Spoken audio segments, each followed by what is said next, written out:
Yeah.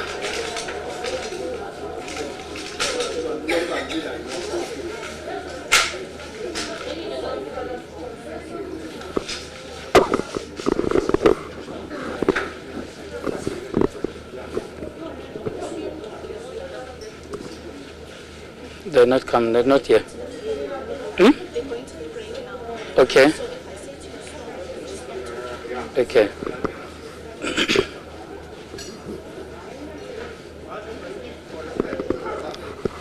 So they're gonna cross to them. So I'll look at your hand. You just wave when you.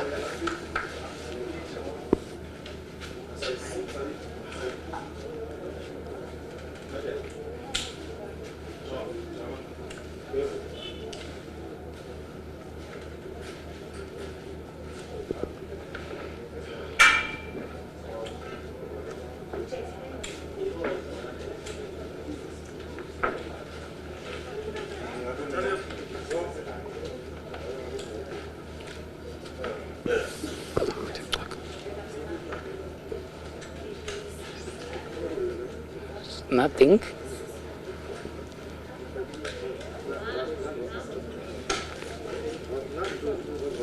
There's nothing on this side. Yeah, they're asking if I'm ready.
So they're talking about that. No, it's in people. They're focusing there. So are they not coming to you in the studio? We shouldn't be giving the perpetrators of gender-based violence an answer to that question, who is next? Yeah, these are live visuals then coming from Khauoe village in Matatiele in the Eastern Cape. We'll definitely be crossing to our reporter Lubabalo in a moment.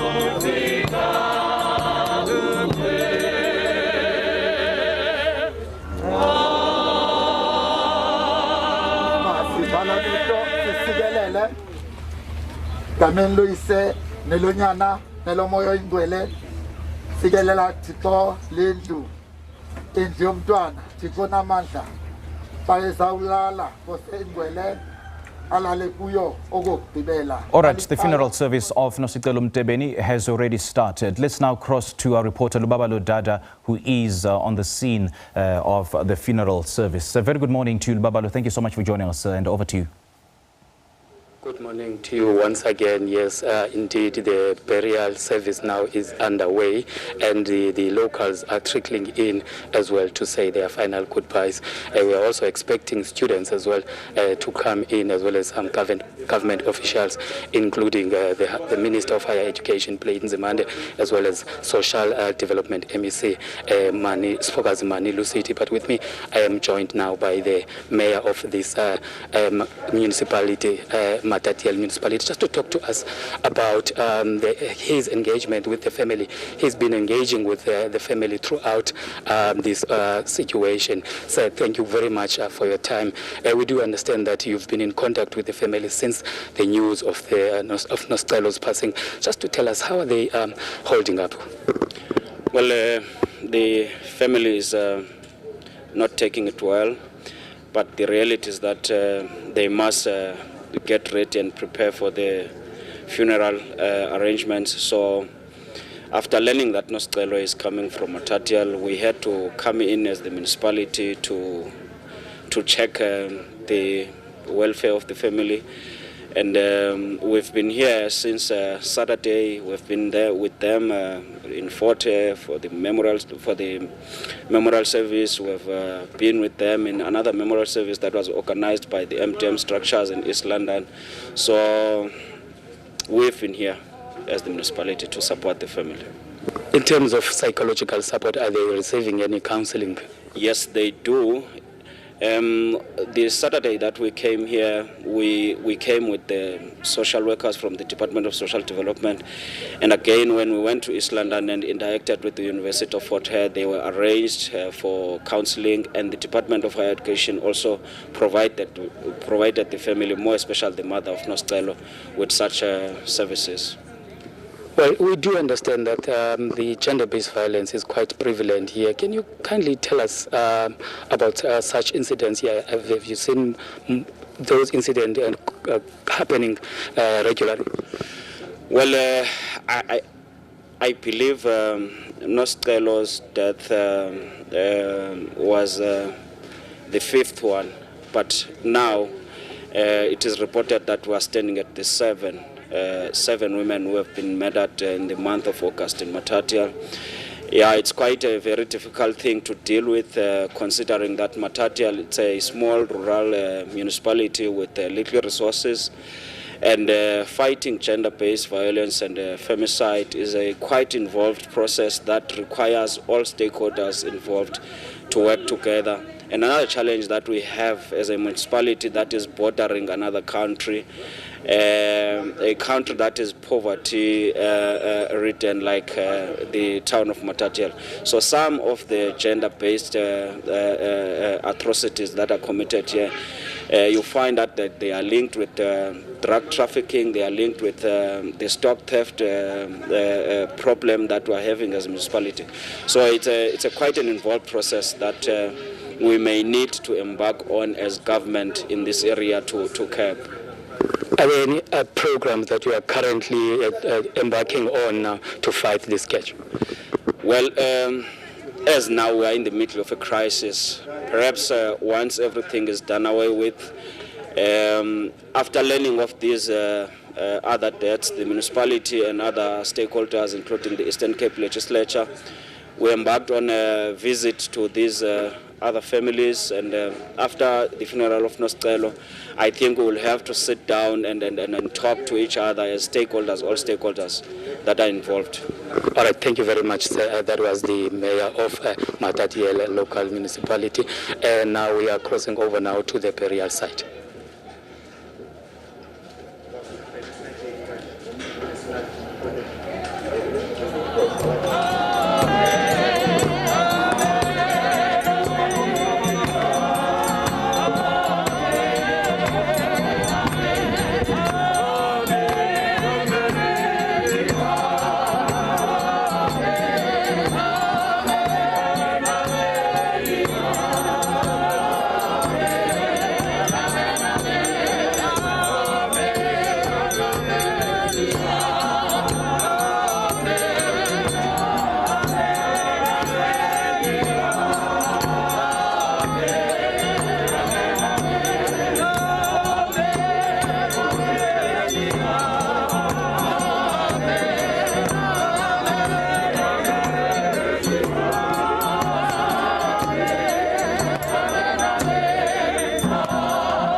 ngoba siyazi ukuthi uma indlu yethu yasemhlabeni eyidokodo ibhidlizo thina bakholwayo sina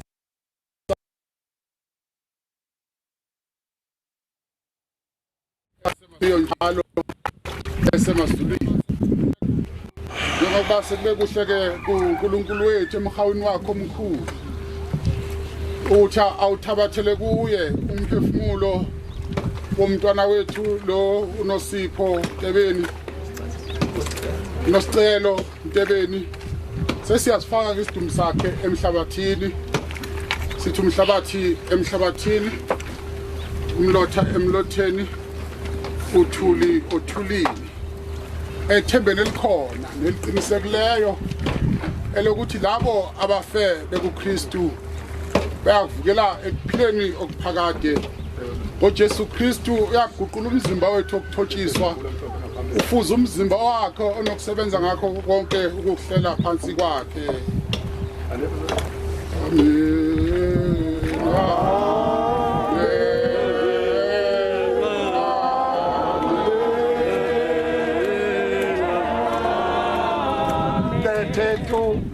Two, amente ilandele Bosisi pate getahu Bosisi pate getahu Bawethu osesunwini mati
Masthandaze Thixo ofefe inkosi yethu Yesu Kristu oluvuko nobubi athi okholayo kuye aphile noko ngathi ufile nohleli ekholwa nguye angabhubhi ngonaphakade siyazigoba sikubongoza bawo ukuba usive ekufeni sisono sidle ubomi bobulungisa ukuze siphumule kuwe emva kobubomi ukuze sithi kanjalo ngomhla womgqibelo abavukayo bonke abantu sifunyanwe sikholekile ebusweni bakho samkelo lo thamsanqa liyakunikwa unyana wakho kubo bonke abathandekayo nabakweyikayo sithi zani nina nithanyuselisileyo ngubawo nilibudle ilifa ukukumkani enibulungiseleleyo kwasekusekweni komhlaba yenza oku bawo onofefe siyakuthandaza ngaye uYesu Kristu umthetheli nomkhululi wethu. Amen, amen, amen,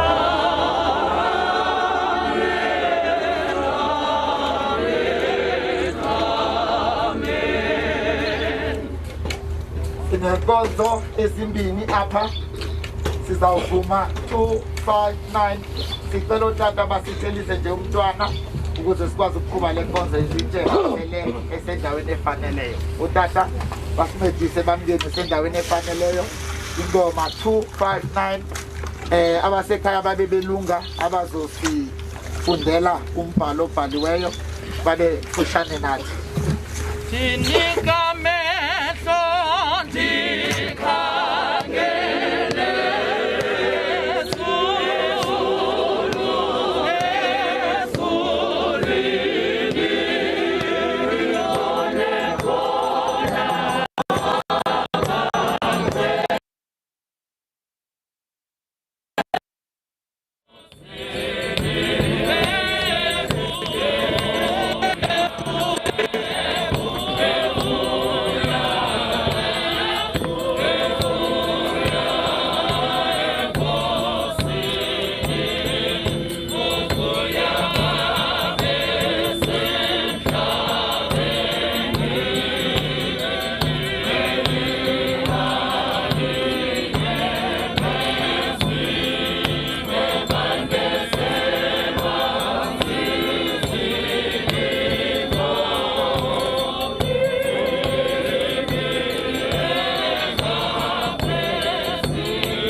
two. 1, 2, testing. Mic 1.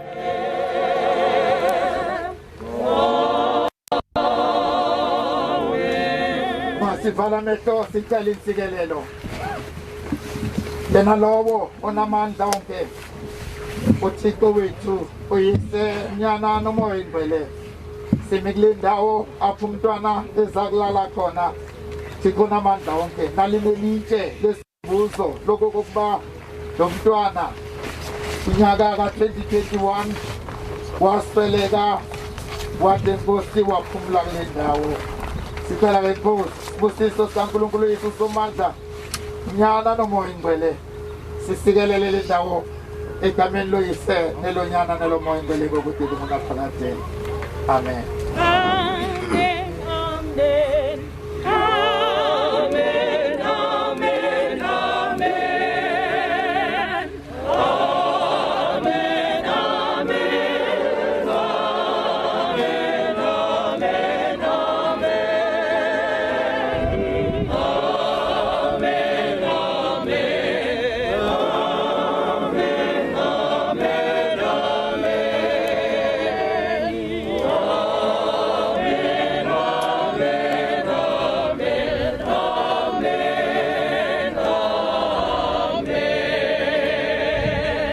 Sawuvuma 255 verse yokuqala siyayicula yesibini siyazihamisha yawuthi abantwana bengaba ubishophi ngokulawula kwakhe basisusela indwangu bese yena edubezela idada.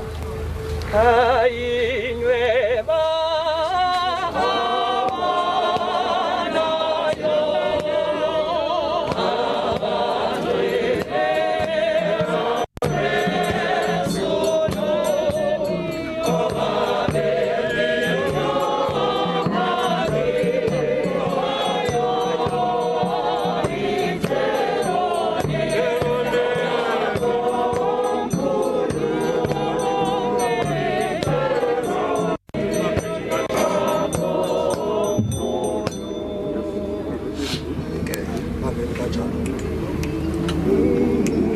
Ngokwamagunya omndeni wakwaMtebeni nasemhawini nasemseni wakho Nkosi uNkulunkulu oyingcwele ngokusemthethweni ke baba siyalembula siyalichilela lelilitshe Nkosi lomntwana wakho Nkosi Nosicelo indawo Nkosi yohlala Nkosi ibe inkumbulo ngoba semndenini wakhe Nkosi uNkulunkulu baba nomama nodadewabo nabafowabo mabebheka le ndawo Nkosi sifisa ngabe inkosi ukuthi bayibheke ngezinyembezi kodwa bayibheke kumbula namathemba amahle ukuthi umntwana wabo Nkosi usehluwo kuwe Nkosi sini make Nkosi kuwe Nkosi ukuba silembele litsha lomntwana wakho emagameni amathathu igama likayise lendodana nelikamoya ingcwele kule munye. Amen. Amen.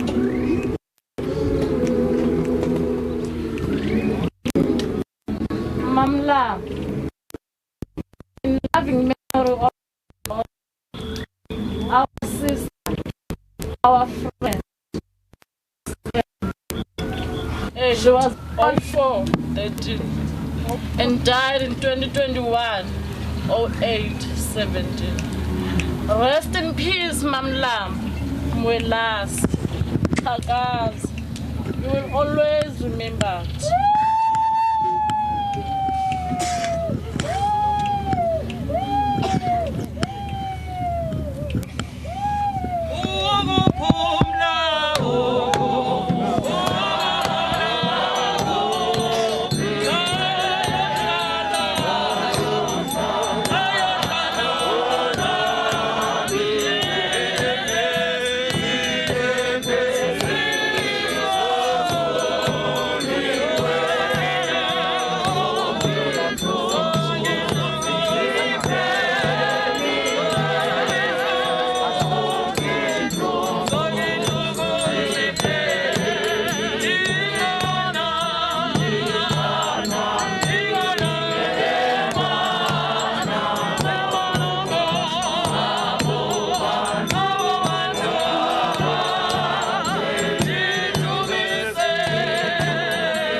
Sedimemezela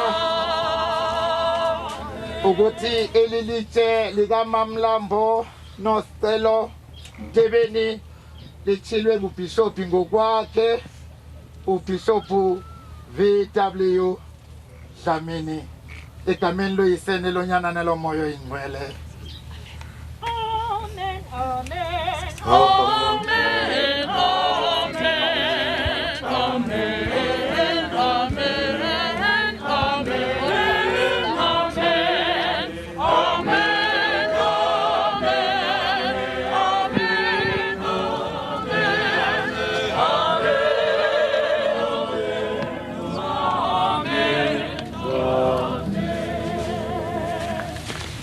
Ngoku ke sizawuvala lenkonzo yethu part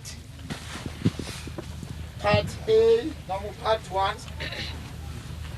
Andazi noba ukhona yini onezazise ezifingqiwe nje angezi izazise ezininzi ukuthi emveni kwalokhu kwenzeka ntoni na naxa abanye besazi ukuthi sisuka la siye etendeni kodwa ngakuhle mntu khona umuntu ozakwenza isaziso nje esifingqiwe ukuthi part 1 sogqibile sizawungena part 2 etendeni ndenze isicelo indlela esimngayo ungathi si before 2019 siyazibona ngithi siphila kwelaqala ka-2019 asingenanga ku-2020 no-2021 one-COVID. Ndiyacela-ke umuntu ngomuntu xa sisuka la singaphinde sime ngolu hlobo esimngalo ngoba namanje uthetha ngoku ndizawuthula ndithi xaka ingakumbi nje ndiyazi ukuthi mina sele ngitofile.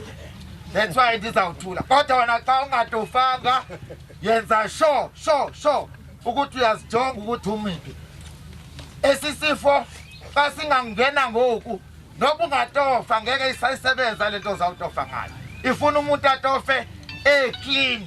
So kusukela namhlanje xa usazotofa jonga ukuthi umi uphelelene kangakanani nomuntu ofushane nawe. Sicela isaziso nje xa singekho ke isaziso xa sisuka la siye etendeni sizawuvuma ingoma samukela ufefe sicela ubishop wethu asamukelela ufefe bese sisuka sisiya etendeni 256 eyokuqala neyokugqibela 256.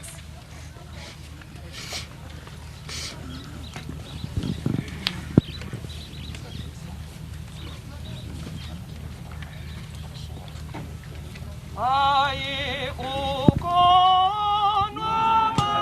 makwamo, abangcwele bakaThixo, umatheko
laba bakholwa kwena bawuvukele ekuphileni kumenjalo Nosicelo Nkosi avukele ekuphileni kwaphakade uyohlangabezana nabakubo Nkosi uNkulunkulu oyingcwele usumndeni usuphelele wonke ngoJesu Kristu Inkosi yethu okhona ebusa izinto zonke kanye nawo noma oyingcwele manje kuyoze kube phakade amen Amen, amen, amen.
Sawucela ke ikhaya notata abazosebenzela kule ndawo basale baqhubezela umsebenzi wotata thina siyoqhuba inkonzo yethu yesibili phaya eteteni. Oh Maria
Well, the family now is leaving the cemetery, heading to the tent where the service will be taking place.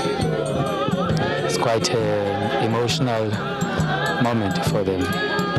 Most of them are in tears as they leave the cemetery.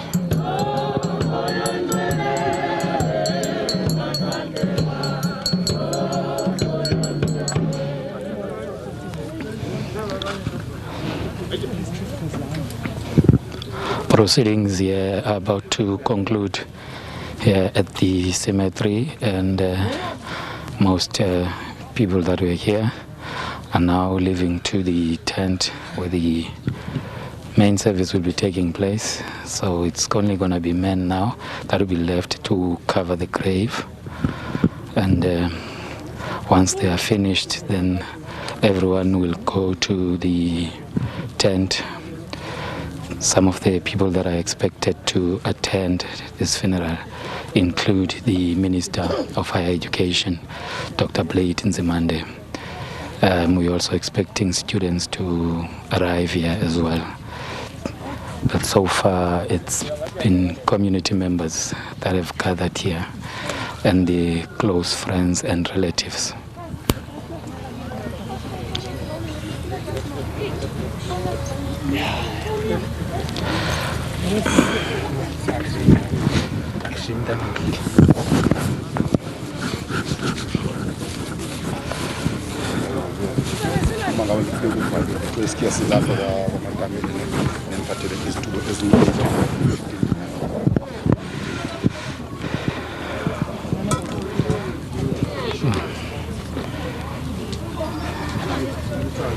Family members have left now, so it's only men now. They have to prepare this grave, making sure that it is covered before leaving.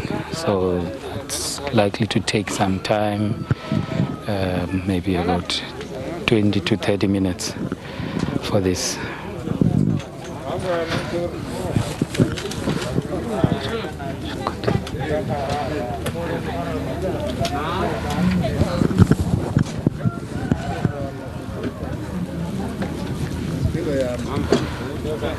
We have visuals here. Don't have any. Meneer. Hi, it's Lubabalo. It's Lubabalo. Yebo. Yes, sir.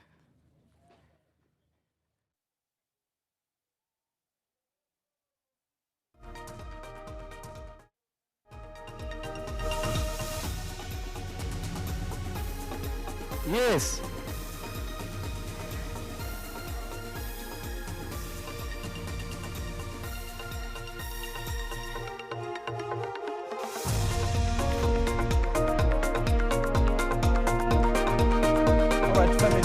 And community members preparing the final resting place of Nosicelo Mtebeni.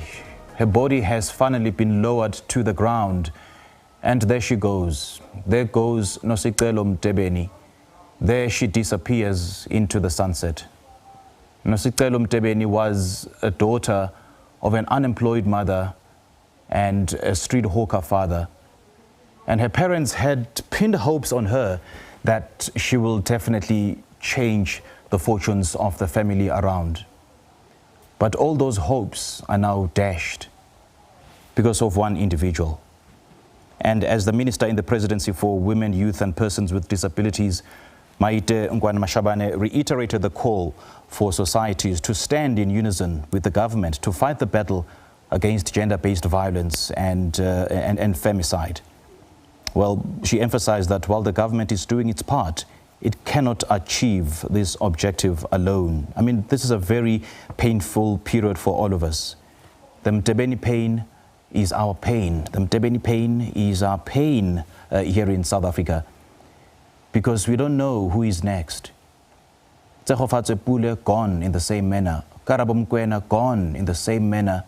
Uinene Mkhotyana gone in the same manner. What would it take, South Africa, to end the scourge of gender-based violence? Is a question that we're still battling to find answers to. And the big question, it is actually a concern and a fear that who is next? Am I next?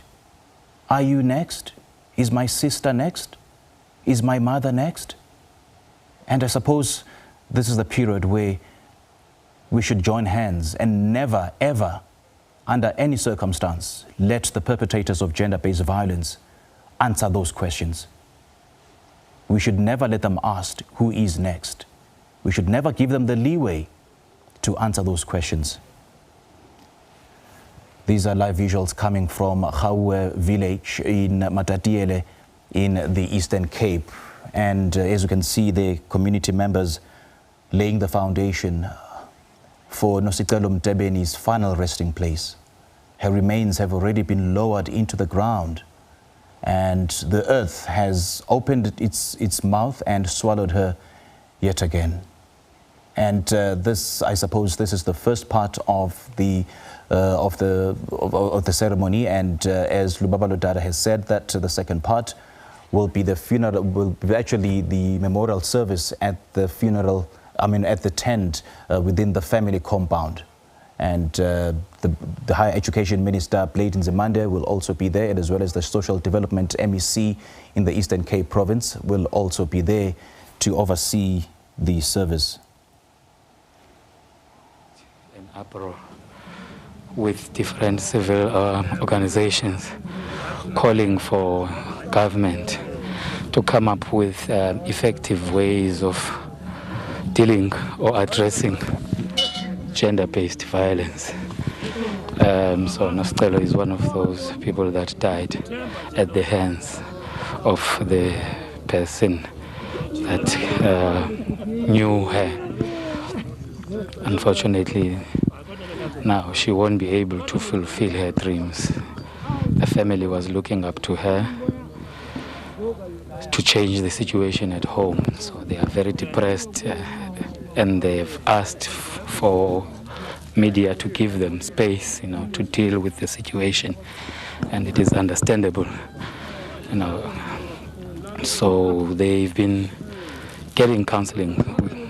That's what we've been told. That they've also been receiving counseling in terms of support in order for them to deal with the situation that they were confronted with. But it's still not easy, I can imagine. And even for us as reporters, it's not easy to detach oneself from what is happening. So it has not been an easy story to cover, from the beginning. When we heard about this incident, we were shocked as well, and very emotional. It's emotionally draining for us as well. So now the proceedings are underway at the Mackay, where the formal speeches will be made. We are expecting the Dean of Students from University of Fort Hare to make some remarks as well as the Minister of Higher Education, Dr. Blade Nzimande, is also amongst the guest speakers here. The family said to us that they will speak today.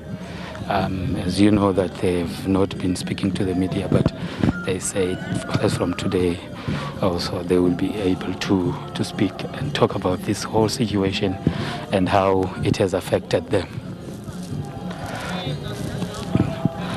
As you can see, they are still finalizing, covering the grave. So this is going to take some time while the proceedings are underway inside the tent. So they want me to continue. Okay. So must I stay here? Open the tent.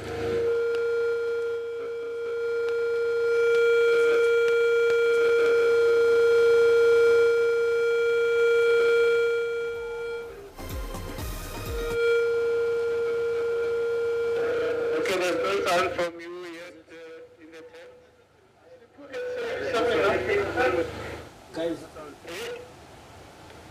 yeah, you guys are leaking. Yeah.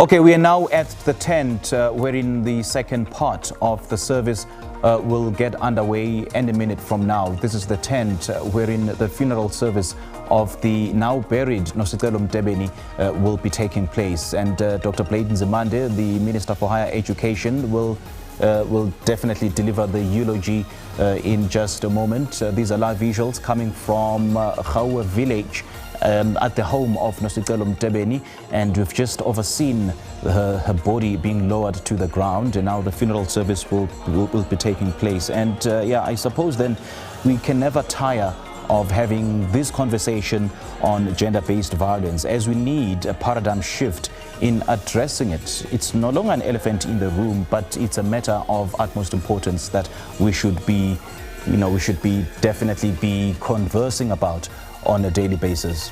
All right, we'll definitely be crossing back to our reporter Lubaba Dada and as well as the funeral service as soon as it gets underway.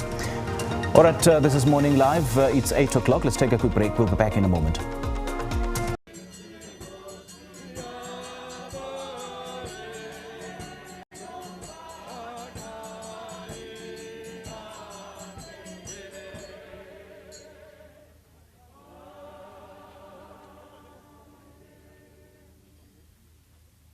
Ngokusithoba kukhulu masivaleni amehlo thobeni inhloko zethu. Bawona amandla isewe Nkosi yethu Yesu Kristu. Wena owadala izulu nomhlaba, wadala nako konke okukuwo. Wathi Thixo wethu ekugqibeleni wamdala umuntu wakho, wamenza Thixo ingcwele waba ngumfuziselo wakho. Wathi mase umenzile mesiwe ingcwele wenze zonke izinto, wathi kulungile ke. Wathi makabe yena ngumlawuli wazo zonke izinto. Ekseni nje Thixo olungileyo, sisondela kuwe njengoThixo. Siyabazi ubukho bakho, siyabazi nobukhulu bakho. Moya ingcwele azithi inhliziyo yonke ekhona apha ithobe phambi kobuso bakho. Siyazi bese ingcwele sonile phambi kobuso bakho, sizenzile izinto okufanele ukuba asizenzanga, saziyeka ezo ekufanele ukuba sizenzile. Thixo ingcwele sidibene Mesiya omhle kulo mzi wakaMtebeni. Thixo ingcwele esikhonjwe nguwe okokuba masidibane sonke Thixo wethu. Sicela ke ubukho bakho Mesiya ingcwele, busisa lo msebenzi. Yesihlawumso yehlisa umoya wakho oyingcwele. Kuthi konke Thixo naphakade okwenziwayo nokusazokwenziwa phambi kobuso bakho mabungcweliswe busindiswe nguwe Mesiya ingcwele. Sithandazela nabaphathi balomcimbi, sithandazela Thixo ingcwele nobishop nomfundisi naso sonke isigqebe sakhe nawo wonke umuntu okhoyo nabaphathi baleli lizwe nomasipala Thixo naphakade okhona sicela ubukho bakho Thixo ingcele sibusise ngomsa wakho omkhulu nonamandla sithi lapho singenzanga khona meso ingcwele siyazi singabantwana bakho wena nguThixo hamba phambili ke Thixo silawule ngaye lo wasifelayo uYesu Kristu inkosi yethu kudinga naphakade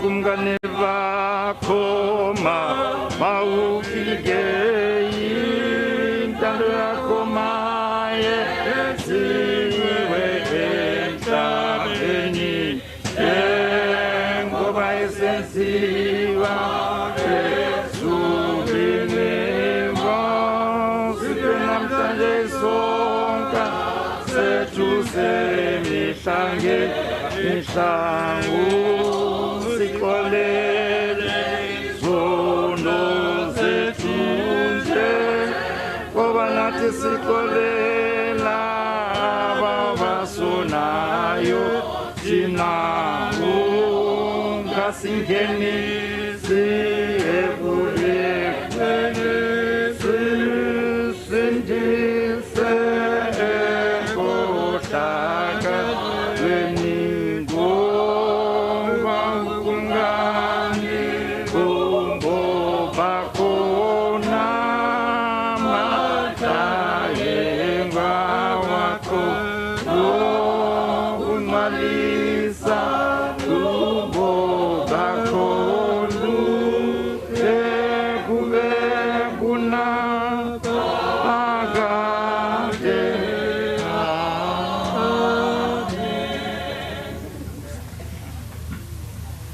Dadumlambo ungasondela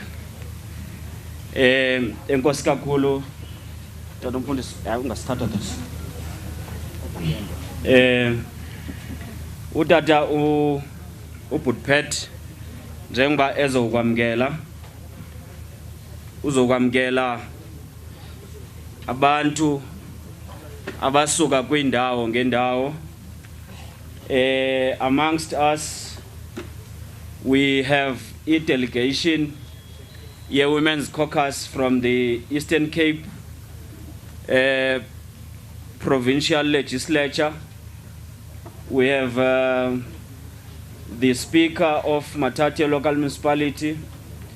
We have the deputy executive mayor of Alfred Nzo municipality who is acting as the executive mayor. We have mayoral committee members. We have a community as a University of Fort Hare. Sinotata unkosi Khauoe namadoda akwa Khauoe amnqongileyo. Sine family yakwa Mtebeni omlambo omazibuko onowelase. Sine family yakwadonsa onodludlu onodlabathi ekugqibeleni kukho nathi kubekho ke ngoku ngokubaleka okukhulu uBishop uDlamini ne-fraternity yonke yenkonzo ikhokheleyo.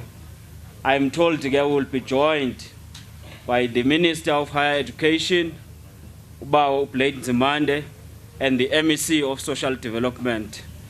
Nabo bonke ke abantu engakhange ndibabale abafana noWalaza nabanye abantu abafana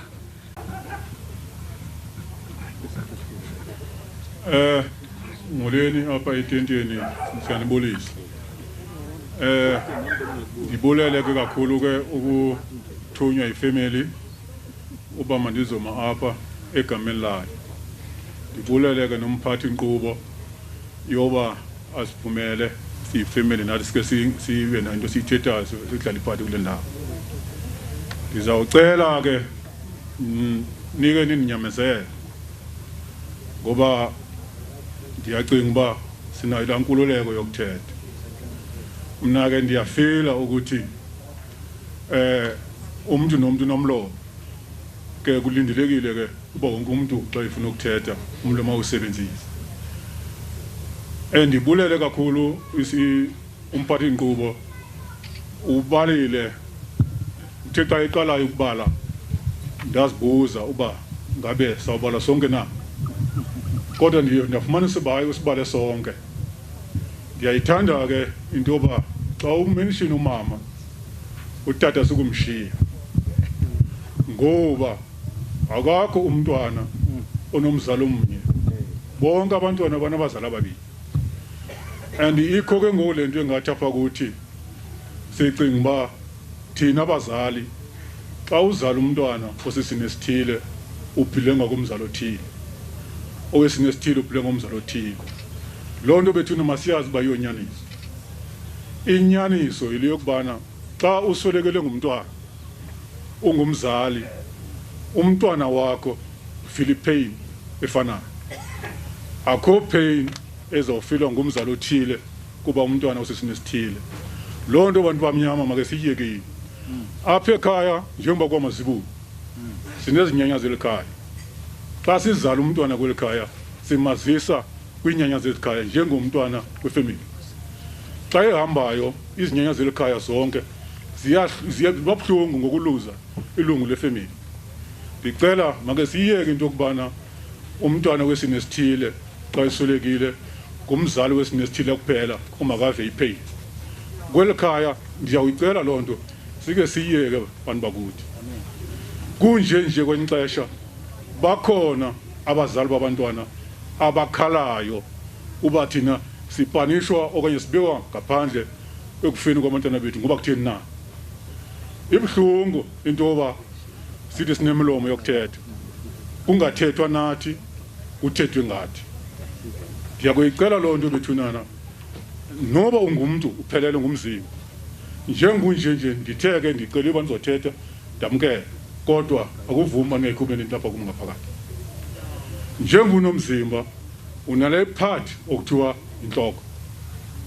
Le part okuthiwa inhloko emntwini iyona part ebalulekile ngoba irepresenta i-identity yesiqu sakho sonke siphela. Ubungqina baloo nto, thumela unyana wakho noba intombi yakho eRhawutini afike abulawe phaa eRhawutini zi-example, asuse intloko ukuze somzimba uzobekwa apha e-bus stop. Ngeke nimazi nonke uba ubani umzimba as long inhloko ingekho.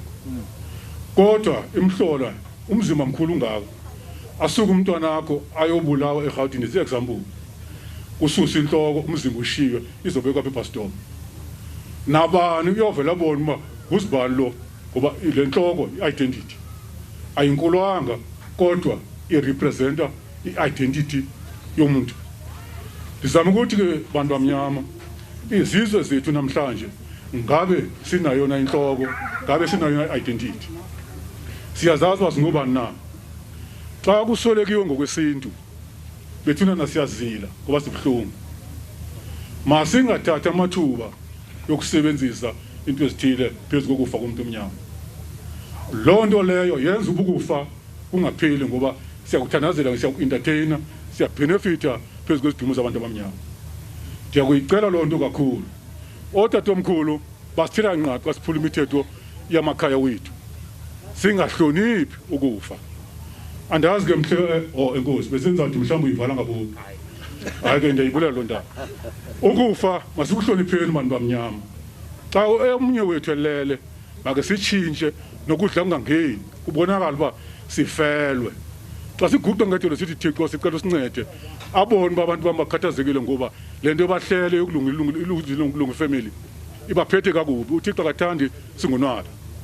Ndiyakucela kakhulu bethunana, make namhlanje xa kukho into ezinjengezi utata umzali womntwana makake anikwe ithuba lokuthetha. Makungathethwa ngathi, makuthethwe nathi singabantu. Mna njengoPatrick I feel ukuthi somehow sishiywa ngaphandle, and once sakhalaza ayikho into ezawulunga abantu benkosi. Ndizawucela ke futhi kokugqibela, uNosicelo nanke ayibe phaya. uNosicelo uyazi uba singapha nje kwelikhaya namhlanje kungenxa kabani. Ngicela ukuba ke nasimvalelisa siyithethe inyani ngokusweleka kwakhe.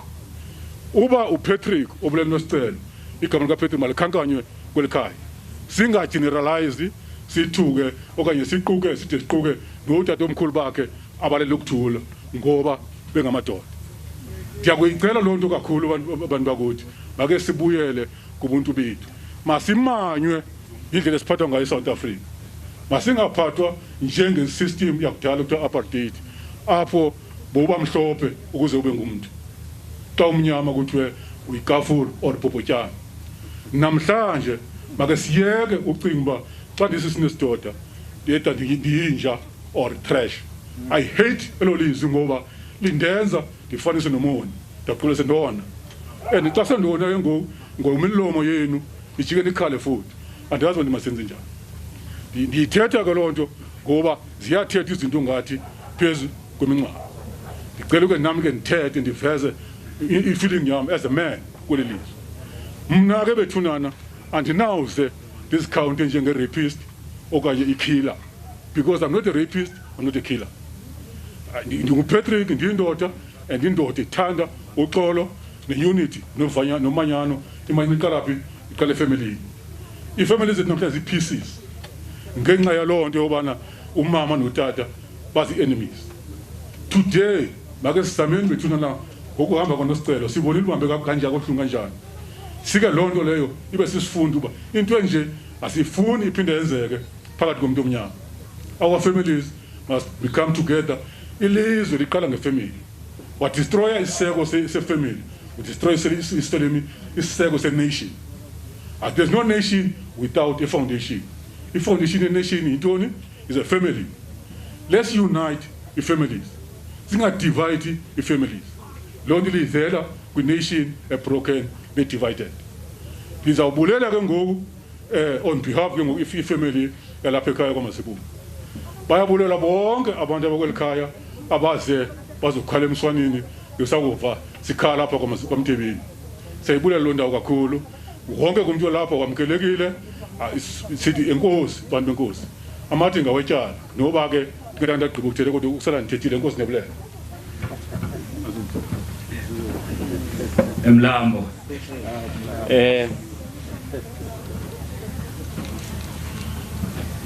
ubhuti ke nizamazi ba uhlala kwela qonga le ka 12 down. So lento yamadoda mamfanda uyilwa napha uba let us not generalize. Lithi wake ndim siyabulela nathi ukwamkelwa Mazibuko.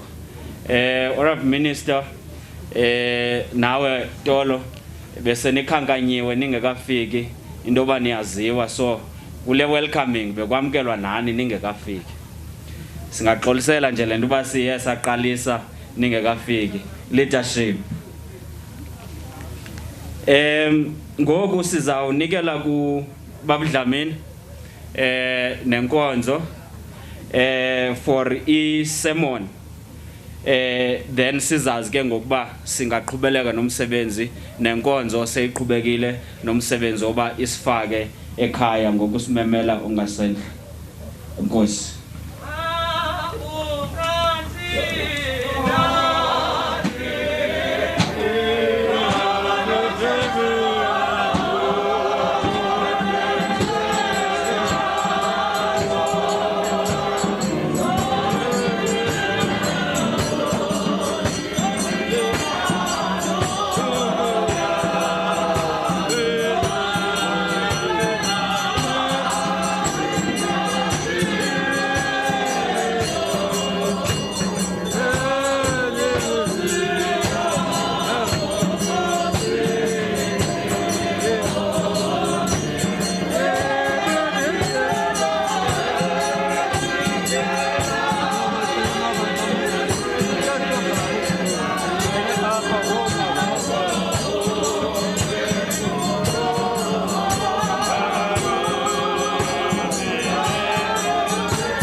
Ngibonga kakhulu kwi-church choir yalapha ekhaya Matatiele ngokusihlabelela kusukela nje ekuseni sisemathuneni sekuzofika lapha sizoqala inkonzo. We really appreciate indlela nje senithenenza ngayo. Siyabingelela ke Nkosi yami kwizikhulu zonke ezikhona emkhakheni ehlukahlukene kwenkonzo kanjalo nabaphathi belizwe esifisa ukuthi sizwakalise kakhulu ukujabula ngokuba khona kwabo phakathi kwethu uma sikhala abaphathiswa bethu bakahulumeni kanjalo nabaphathiswa bethu benkonzo nabahloniphekile abakhona lapha emphakathini ngokwezigaba zabo. Without any further ado, because siyazi ukuthi ngabukeka mhlambe ngathi kuse right kodwa isikhathi sikusona asivumi ukuthi sihlale isikhathi eside in one place sibaningi kangaka. We just want to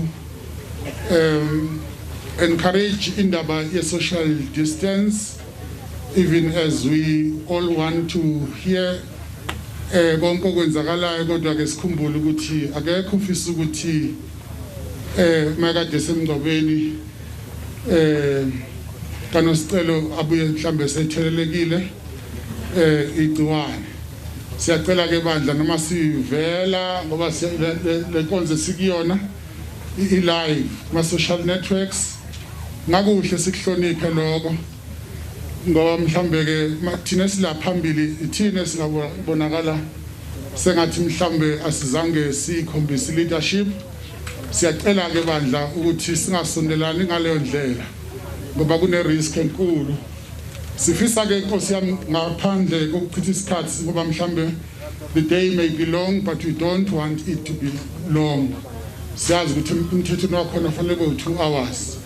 So ngizocela ke ukuthi masizongena enkonzweni enziba mfushane nami kuyo ukuze sine sidedelana nabo bonke abafisa ukuba induduzo kulomngcwabo ka Nosicelo. Sicela ukuthi choir sithatheke usiyakudumisa uNkulunkulu, siyakuvuma ukuthi unguJehova. Siyakudumisa Thixo,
phansi bandla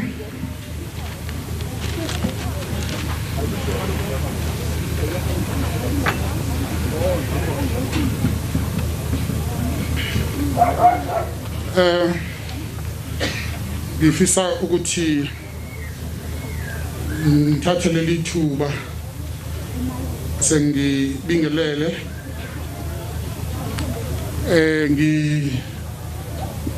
ngidlulise amazwi nduduzo on behalf of the Methodist Church of Southern Africa inkonzo yakuleli khaya ngingazikhulumeli ke mina ngedwa kodwa ngithunyiwe umphathi omkhulu webandla upresiding bishop webandla lethu lamawisile eMzansi neAfrika umfundisi noma uBishop Malinga engethemba ukuthi abanye bethu bayamazi lo khulumayo ke umfundisi uDlamini ngubishop kwa lesi sithili le Matatiele ke engaphansi kwaso ebandleni lethu lamawisile elihamba ke ngokwe jurisdiction yalo kusebenza kwethu isemngceleni la phakathi kweNatal West kanjalo neClarkbury Synod.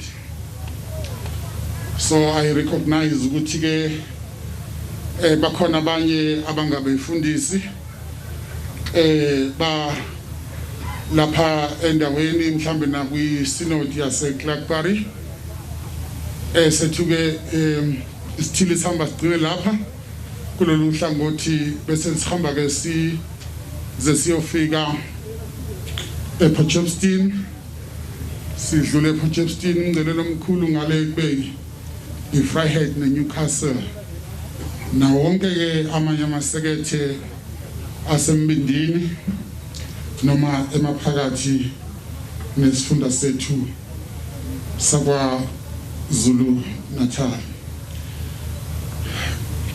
Ngifisa ukufunda ngeSixhosa kodwa ke manje sekuye kwavaleka ngoba ngijwayele le ngivulele baba isambulo chapter 6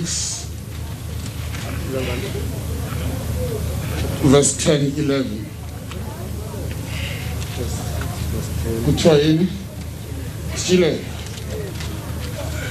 ngixolela ke ngizohamba ngifaka nje lapha nalapha ya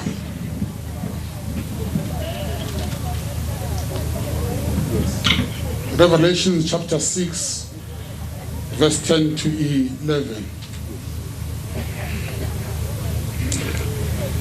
Isihlokana phezulu esibhaliwe laqala khona lesi sahluko sithi ukuvulwa kwamajuwina. Thina ke ngesiZulu sithi ukuvulwa kwezimpawu. Siqala ke evesini yesishaka lolunye yalivulayo elesihlanu itshina ndayibona ngaphansi kwesibingelelo imphefumulo yabo babesikiwe ngenxa yelizwi likaThixo nangenxa yobungqina ababenabo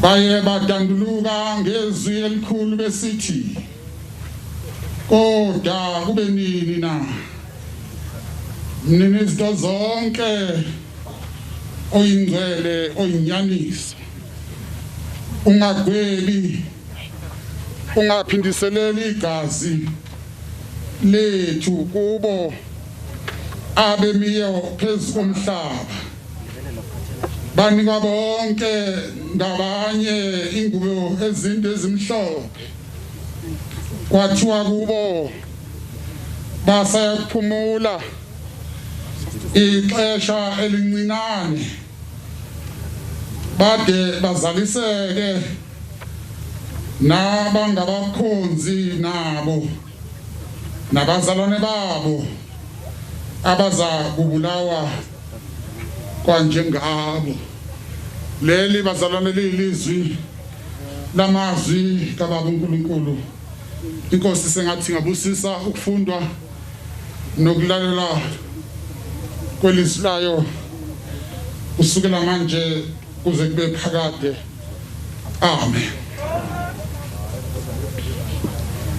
Amazwi nje amafushane ngaphambi kuba sizongena kulolu hlelo lwezikhulumi njengoba sengishilo ukuthi konke engikuzele lapha ngirepresenta upresiding bishop obefisile umzwa kwaMtebeni ukuthi abe khona yena ngesiqu sakhe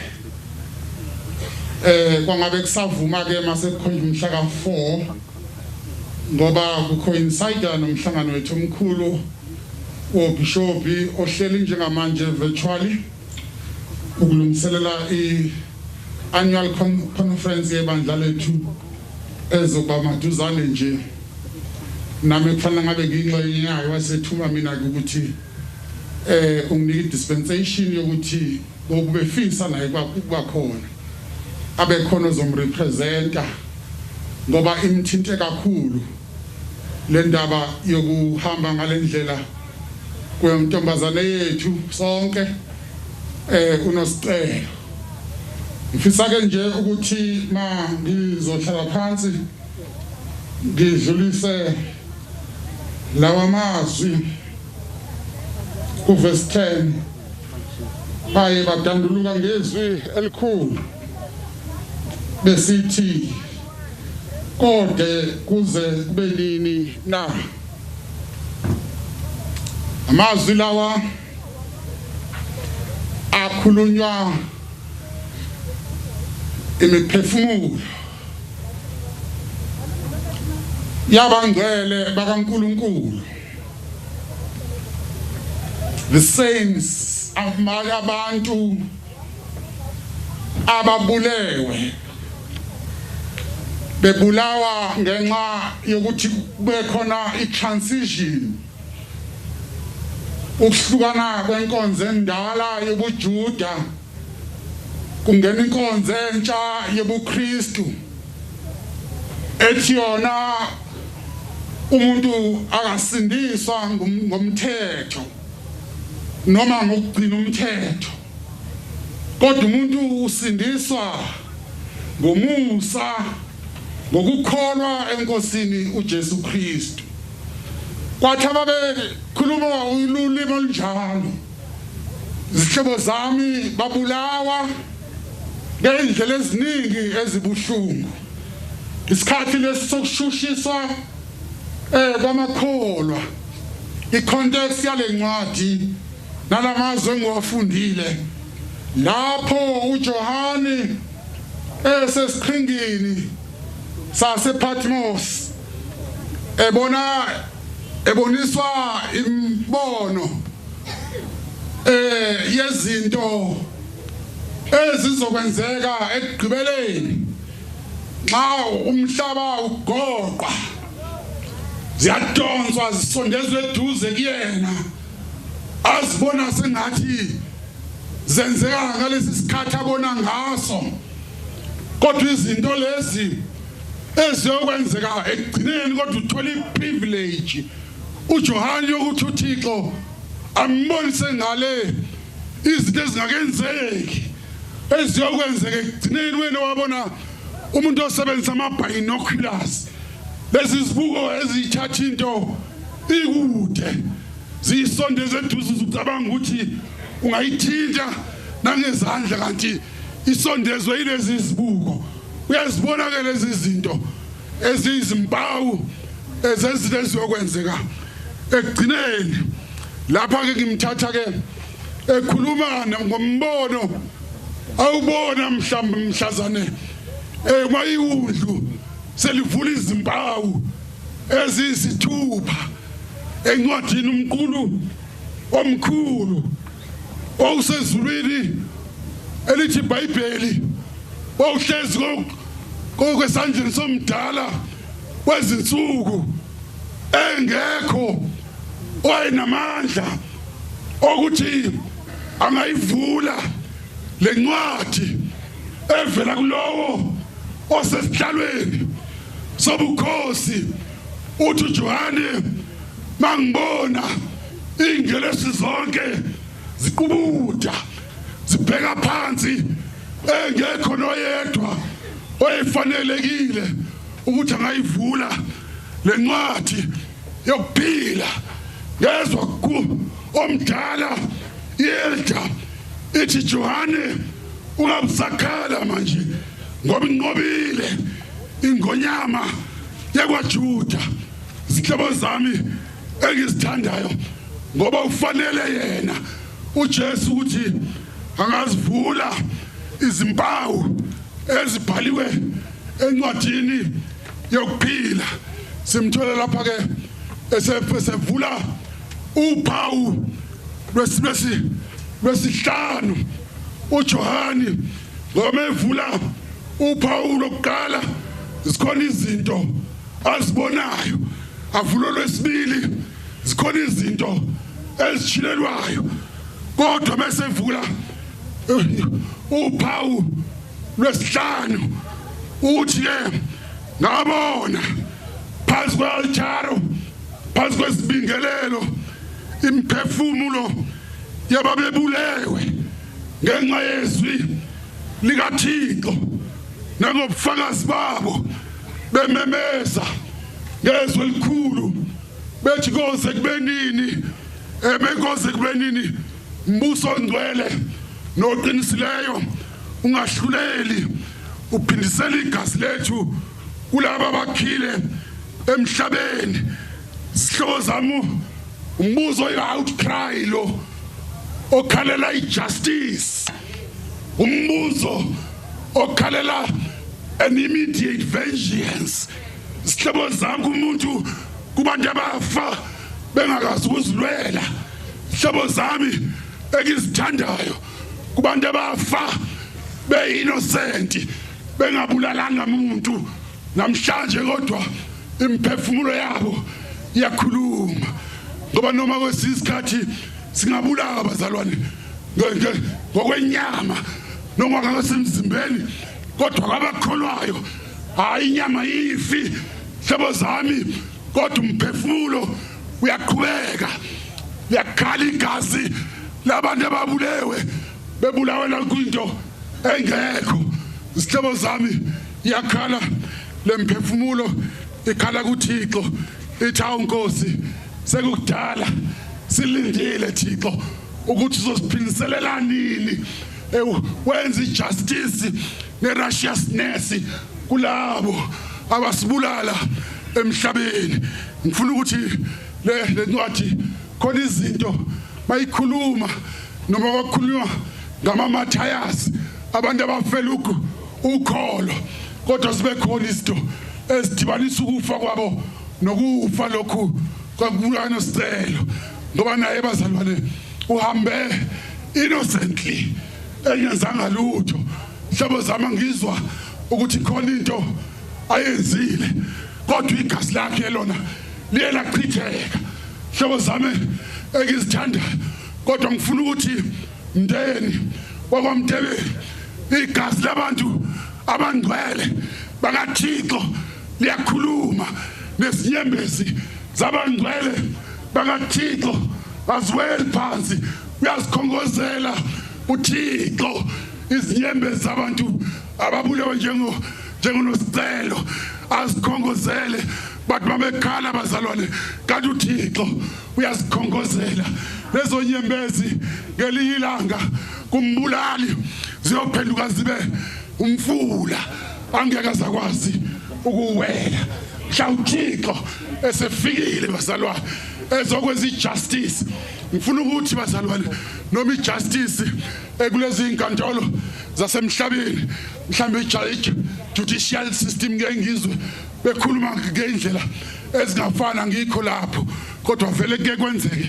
ukuthi justice may not prevail lapha emhlabeni athi umuntu kade onile bazalwane kodwa simbone esephuma ejanasa hlobo zami engizithandayo kodwa umntwana wethu yena ebefile kodwa ngifuna ukuthi noma ingangaba khona ijustice yasemhlabeni kodwa there's always a divine justice, ultimate justice, ultimate eschatological justice ezokwenziwa uThixo bazalwane ngoba igazi lomuntu liyakhuluma bazalwane lizokhuluma igazi kaNosicelo baba nomama kaNosicelo lizokhuluma liyelakhuluma futhi mangivumela selikhulumile ngoba kuthema kuthi uzama ukwenza lezo zinto abefuna ukuzenza ngalendlela ukuthi nomzimba wakhe ngabe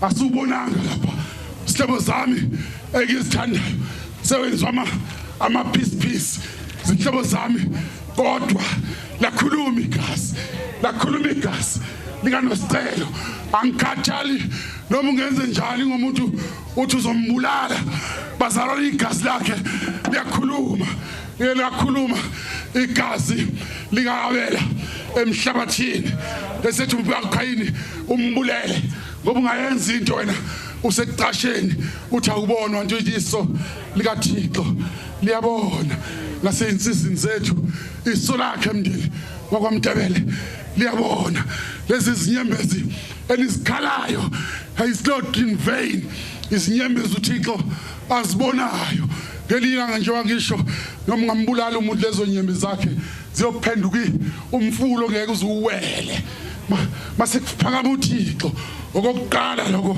ukuthi noma inyama abazalwane kaNosipho kaNosicelo yasathi succumb to death bazalwane yes neyakho futhi izothi succumb to death ngesikhathi esifanele kodwa kwabakholwa uJesu the soul lives on ingakho ethi umbhali ngayibona lemphefumulo kanti abantu esibabulalayo isihlobo zami engizithandayo esibaqasha inkabi kwesinye isikhathi sithi asibona ngoba ke kuba amadoda amakhulu namakhosikazi amakhulu ngemuva bese kuthatha inkabi kuthi wazenza umsebenzi kanti uThixo uyabona bazalwane uThixo uyabona okokuqala lokho ukuthi noma uNosicelo she may have died a gruesome a violent and a hostile death isihlobo zami ngizithandayo kodwa her souls lives on isihlobo zami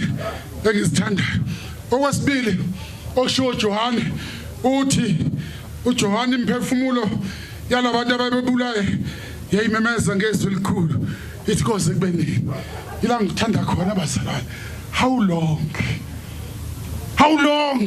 kulelizwe lase South Africa kuhle ngoba sikhuluma sisonke bazalwane khona nezikhulu zikahulumeni sikhona nathi ukuthi kodwa umbuzo umile ukuthi koze kubenini abafazi namakhosikazi nabantwana abangamantombazane kulelizwe lase South Africa bebulawa kanje kufanele ngicela ukubuza ukuthi kufanele kufe mntakabani ukuze kusunywe bazalwane ngiyabuza bazalwane ngimzwile upresident ngelila ngethi ukubulawa kwabantu besifazane futhi nami ngimfakazela nawe ungamfakazela ukuthi ukubulawa kwabantu besifazane eSouth Africa has become a second pandemic after icorona futhi mhlambe bangase ngihambele phambili ngingathi hayi kuyalingana bazalwane ngoba ubuhlungu obuzwa abantu besifazane you cannot believe it isihlobo sami ubuhlungu obukhulu bazalwane ukuthi kanti kuyoze kufe isikhulu esiubani ukuze lo daba lisukunyelwe isihlobo sami ngoba ngifuna ukuthi uhulumeni ngifuthi ngingasho kabi ngumuntu oyikhulumela kahle angilwi nohulumeni ngifuna ukuthi mangingibeke ngokwami the energy esetshenziswa ekulweni necoronavirus nezimali ezinkulu ezisetshenziswa emgomweni wethu lesiutholayo bazalwane and semhalalisela uhulumeni wethu ngokwenza le effort engaka kodwa bengithi the same effort the same energy esenza ngayo ukulwa ne-coronavirus even the same amount of money because lento ngeke izilunge bazalwane makungekho isupport abantwana niyazi bazalwane abanye bethu ngenxa yokuba disadvantage mntakanzimande bephuma emakhaya we previously disadvantage basuka la bengeba behlakaniphile bephiwe engqondweni bayofunda kulezi ikole zethu eziphezulu kodwa bahluphekile bazalwane abazi bazodlala angisho ukuthi kube njalo kuNosicelo kodwa ngiyayibona lento ukuthi this is systemic into edinga ukulungisa systematically engeke nje bazalwane siyekele uhulumeni yedwa engeke sithi yomuntu yedwa esikeke baba sithi abafazi ngokubulawa abafazi bulawa abesifazane impi ekufunala siyilwe collectively kodwa ngithi imali bazalwane imali ama-billions okuthengwa ngayo imjovo, which is good. Ikhona imali bazalwane le South Africa. Ngiyangizithi ngithini? Imali ikhona futhi siyakwazi lokho. Masethanda uhulumeni ukuthi ngempela uwilling kulona lesi sifo bazalwane efaka imali ukuze ngempela lesi sifo sithi noma simesekela uhulumeni kodwa bekhona ama financial resources ngoba labantwana abasuka beswele la emakhaya afike lapha kube khona abazomqinela abathi hayi I will take care of you. Yayazi leyo nto emncaneni bakhe umntwana ebona nasekhaya futhi kwesinye isikhathi kwamanye amakhaya abakwazi ukumsupporta financially. Abesethola lo muntu ozoganga ngaye engamthandi bazalwane enzela nje ukuthi mangike ngaqeda ngizothola umuntu ngoba noNasFAS siyazi ukuthi izikhoma uhle unjalo kodwa zikhona ingqinamba laba engatholi khona abanye abantwana aswele ngisho ukudla abesethola ukuthi khona umuntu mhlambe ongangisiza noma kube khona umuntu omofarisha ngosizo kanti uzodlala ngaye intoni lokuthi abantu bathandana bese kuba khona umuntu ozoqoba omunye amenza ama-pieces bazalwane. There is no one reason that can justify ukubulawa kaNosicelo. Bengicela ke bazalwane ke sisukumele phezulu sonke njengoba sikhuluma sabefundisi siyanilekelela sisemva kwenu babaphathi bethu sibacela nabebandla lethu sifuna ukuthi babe semva kwethu sonke bazalwane. It should be a collective effort kodwa ngeke yenzeke ngekho ama-financial resources. Okwesibili lokho imphefumulo yabo iyakhala bazalwane. Ngifuna ukuthi uNosicelo did not die in vain. Igazi lakhe nezinyembezi zakhe ziyakhala bazalwane. Mawuthixo ezophendula lo mbuzo bazalwane ngoba umbuzo uthi kuyoze kubenini singaphindiselelwa. Lithi iBhayibheli uThixo wabe sebanika izingubo ezinde ezimhlophe. Yayizwa lempendulo ukuthi uNosicelo noma bekhala kodwa banikwa izingubo ezinde ezimhlophe ekuluphawu lokuthi sebenqobile ngoba ingubo emhlophe bazalwane iwuphawu lokuthi sewunqobile. Uke washo uJohane ngelinye ilanga wathi ngabona isiquko esingena kubalwa umuntu sivela kuzo zonke izizwe nemkhosi embethe izingubo ezimhlophe. Singamangibuza ngithi bangobani lebna laba kwathi wayibona uNosicelo abavela emhlabeni bahlanza izingubo zabo basenza mhlophe ngegazi lemvana manje sebengaphansi kwesihlalo sobukhosi esikaNkulunkulu. Nosicelo soul is nearer to God. Amen. Singakhala bazalwane kodwa uNkulunkulu will take care of umphefumulo kaNosicelo. Noma sikhala thina kodwa fanele sazi ukuthi uNosicelo manje she is in the right place. Endaweni la ngekho khona ukubulawa kwabantu besifazane. She is in a safe place bazalwane. Bengifisa ukuthi ke lezi ingubo ezimhlophe abambathiswa zona abazalwane namhlanje uthi umhlabeleli ikhona ingubo emhlophe icolekile ngizeyombatha ngosuku lokugcina mase ngiqedile uNosicelo bazalwane. Ngifuna ukuthi bazalwane nabantu abakhona la sengathi singaduduzeka ngaleyo mazwi ukuthi uNkulunkulu wayesebanika ingubo emhlophe kwase kuthiwa anihambe niyophumula isikhashana ngoba basekhona basazobulawa njengani. Yayizwa lento ukuthi mabebuza ukuthi koze kubenini kwathiwa wait hlalani ngeniphumule noSicelo. Baphumule basekhona abanye amantombazane basekhona abanye abesifazane bangaki omkhwetshane sezwa bahlukunyezwa bazalwane nalo wasendiyo sanda kubulawa bazalwane somphakathi onjani obulala abantu besifazane. Angisaphathi ke makuyingane engenakwazi ukuzilwela bazalwane kodwa ngifuna ukuthi labe khona manje sebembethe izingubo ezimhlophe ezikhombisa uphawu lwepurity ukuthi inhliziyo yakhe ibisemhlophe engakazi lutho bazalwane wabizwa la ngaleyo ndlela ngizisorry bazali bakano Nosicelo nge-effort ebese niyifakile ngizokuthiwa bese kunyaka singaki okugqibela ngabe bese nibhekile lithi kuzophuma ummeli. Ngiyibona lento esiyenzakalayo bazalwane ukuthi umonakalo omkhulu kangakanani. Siyakhuza bazalwane sikhuza amadoda besifisa amadoda ngempela ukuthi engathi ngama angikhulumi ngabantu besilisa kodwa ngikhuluma ngamadoda bazalwane azovikela labantwana akungabi thina esiphenduka bazalwane sichaphaza abantwana kodwa kube yithina sibaprotectayo sizothi uNosicelo namhlanje umphefumulo wakhe awulali ngokuthula bese nidlula na bakamazibuko babandla ningasali kule ndawo. I always say that it's always a grievous mistake to lose God in the midst of darkness. Ngenkathi yokufelwa bese ulahlekela uThixo. Kodwa bengifuna ukuthi nize ningamlahla uThixo, ningayishiya inkosi. Kodwa nazi ukuthi uThixo uzohlala kuleli khaya aniduduze ziyosula izinyembezi. Uthi umbhali usebelondwa imvana baluswa imvana ziyesulwa manje izinyembezi akazikhala akekho umzwile emekhala noSicelo. Kodwa uThixo uzibonile lezo nyembezi uyazesula manje. uNkulunkulu angathi ke angasigcina sengathi uNkulunkulu angasiduduza sazi ukuthi uNosicelo manje usephambi kwaNkulunkulu kulesihlelo sasezulwini abamkhonza imini nobusuku 24/7 bengalambi bengasomi ilanga lingasabashisi kodwa manje sebeluswa imvana egameni elihle lenkosi yethu uJesu Kristu manje kuze kube phakade. Amen.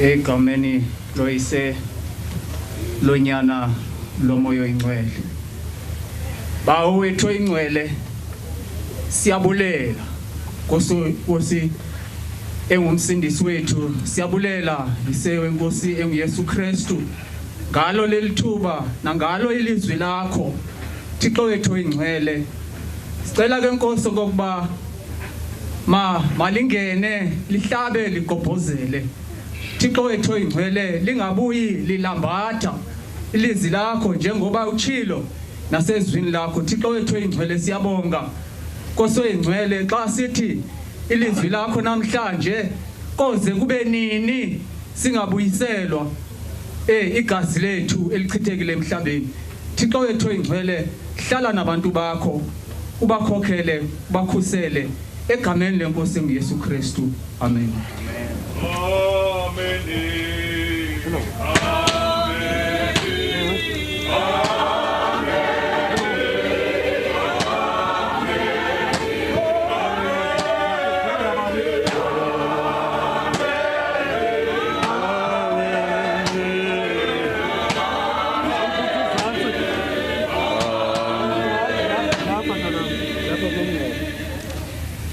Siyabulela kakhulu kutata uBishopi. I will continue acknowledging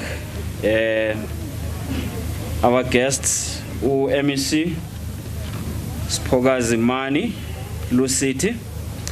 Earlier I forgot to mention that we are also sizinyaswe ngamachanhliziyo alapha eMatatiele alwisana nezizenzo zohlukumezo lwabantu abangomama nokubulawa kwabo kunye nabantwana nemen's forum ke yalapha eMatatiele naseAlfredo ikho apha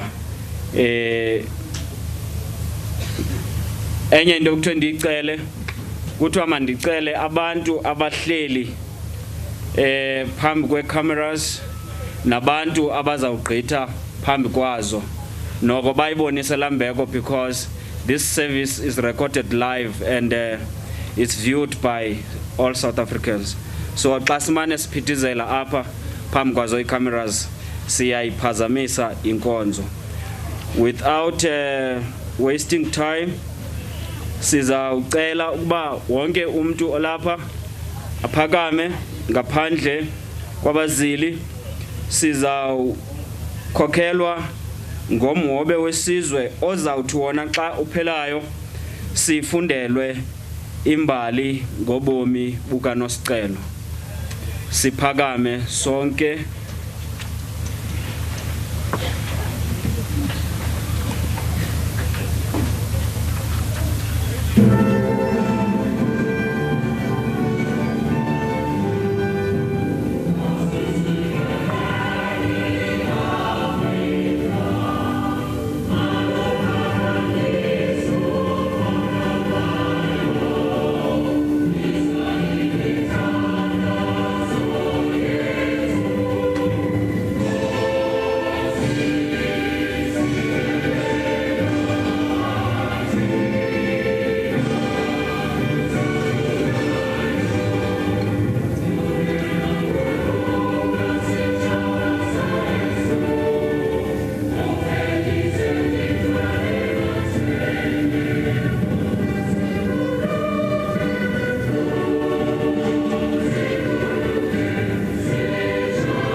Banjinji ngobomi bukaNosicelo Mtebeni.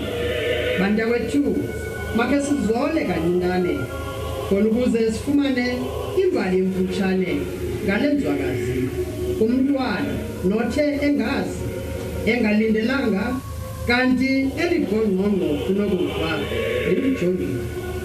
uNosicelo Mtebeni walibona ilanga ngomhla we-13 kunyaka ka-April ngomnyaka ka-1998. Umntwana lo uzalwa nguNtomzandile Mtebeni uMadonsa ndawonye noKholisile Mtebeni uMazibuko ezalelwa eFort Hare eGoli. Abazali bakhe bamthumele esikolweni njengabantwana bonke eNaledi Junior Secondary School kulapho aqalise khona amabanga aphansi. Ukanti udlulile apho wasinga eThulang Senior Secondary School nekulapho waphumelela khona ibanga leshumi. Inkosazana le ngomnyaka ka-2017 yedlulile yenjenje yawuwela umlambo iNciba kwelizama kuyokhangela imfundo enomsila kwizifundo zomthetho Bachelor of Laws kwanoCollege e-University of Fort Hare eMonti. Ndithe ndiyakulumkela indlela zam ndisendingolibondeli lwam ndogcina umlomo wam ngomkhala xa ukhohlakele wasebusweni bam. Ndasisidenge ndathi thwaka ndathi tu nakoko kulungileyo lwaza usizi lwam lwavuka. Intliziyo yam yabashushu ngaphakathi kwam ndisacinga watsha umlilo. Bantakwethu inyaniso yokokuba uNosicelo Mtebeni akasekho emhlabeni. uNosicelo akagulanga engakhange wabikwa hlaba. Utshaba olukukufa lumfikele lapho kwanoCollege eMonti esenza umnyaka wakhe ukugqibela kwizifundo zomthetho. Yehova ndazise isiphelo sam nomlinganiselo kwemihla yam ukuba ungakanani na ize ndazi unamkafama shiyeka semva abazali bakhe abantwana abakokwabo izihlobo nezilangana uluntu lonke loMzantsi Afrika lothukile ludyangele kwaye luthe khulubele liyinyaniso elithi olokugqibela utshaba oluyakubhangiswa ukufa lala uphumle ngoxolo mazibuko umlamlambo welase sakasa jiyana okwangoku kwanele masidibane kwelizayo uThixo esanelisa yena kwanele.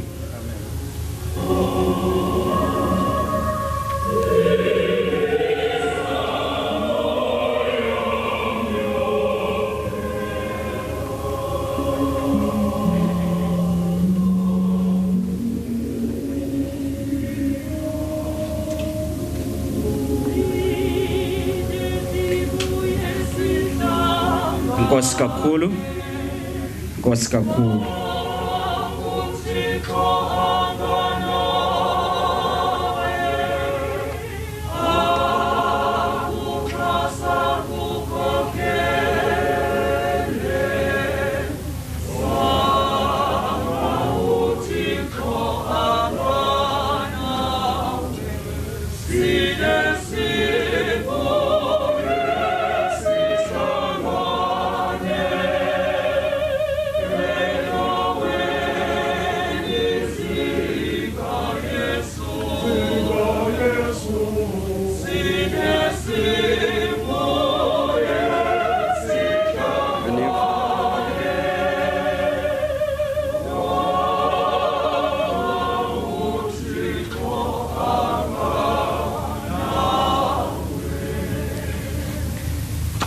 Enkosi kakhulu. Singena ke ngoku kwi tributes. Siza kucela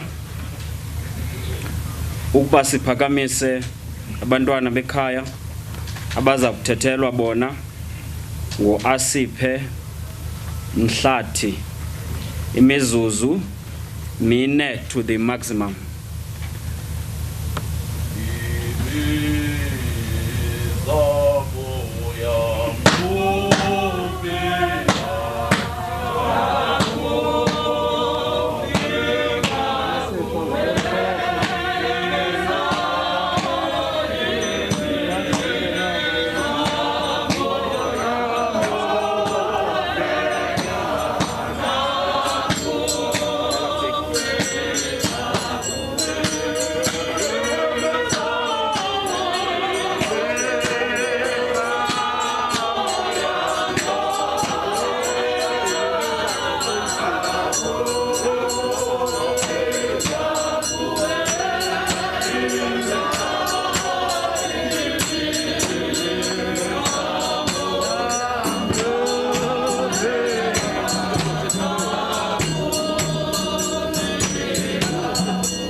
Ndibulisa utata osifulele inkonzo kaNosicelo. Ndibulisa otata bonke ngezihlalo zabo. Ndibulisa omama abakhona, ndibulisa ulutsha, ndibulisa ifamily.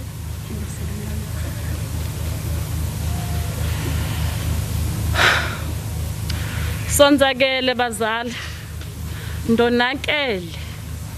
Andizuxoka. Ndithi ndi right. Asoze ndinixokisa. Kubhlungu bona abazali bekhalela umntwana wabo. Besilindelela ukhulu. Bendibathi naso besicelebrate graduation. Bendingayazi leya namhlanje.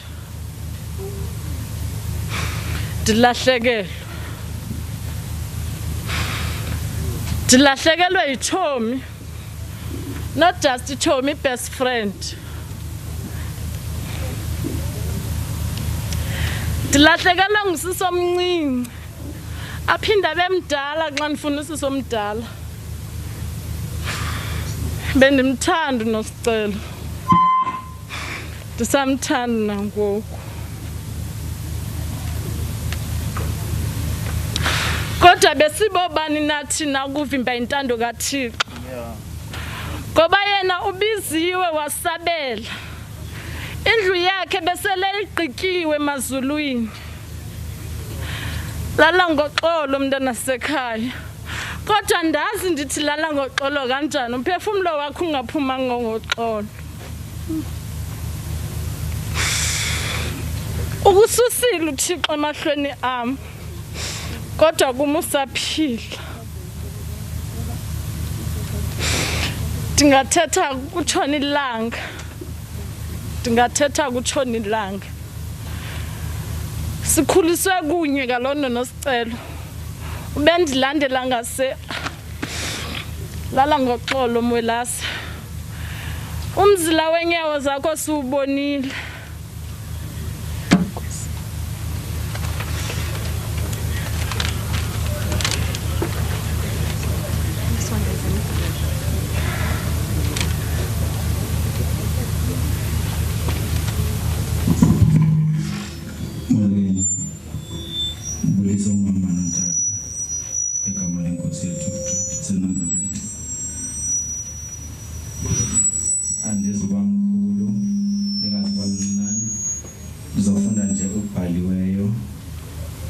sithi ubhalwe umama wethu kulesikhulisi abantu abaninzi ke bayandazi onke kuthiwa ngimuntu KG mkhule apha benikhula nayo Nosicelo beniqeqeshwa naye sihamba sonke kuyo yonke indawo esihamba khona uthe umama ngamani ufundele incwadi umntwana wami undishiyile elusizini undishiya kabuhlungu ndizohlala ndikukhumbula lonke ixesha ngemisebenzi yakho kodwa ndizowaphakamisa ezintabeni amehlo ami utsho umama wakho noSindiso sisonke nosonwabile nobonke inkosi.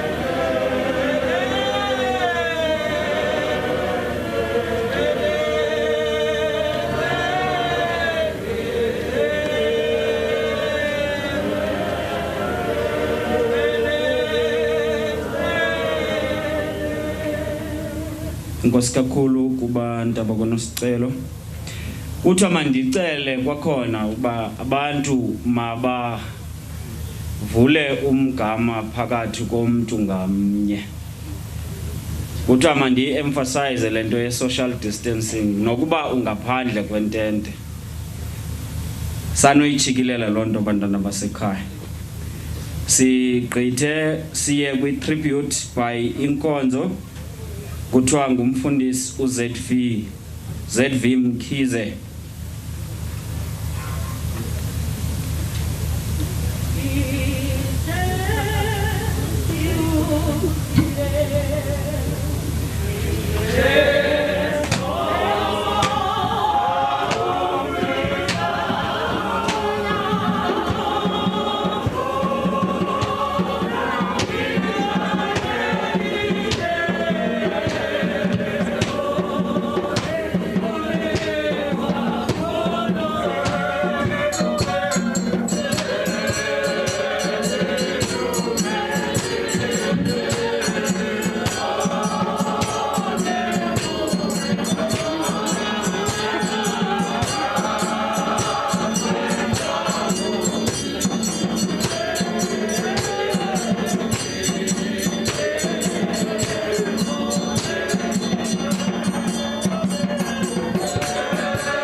phakathi kwale nkqubo elusizi kangaka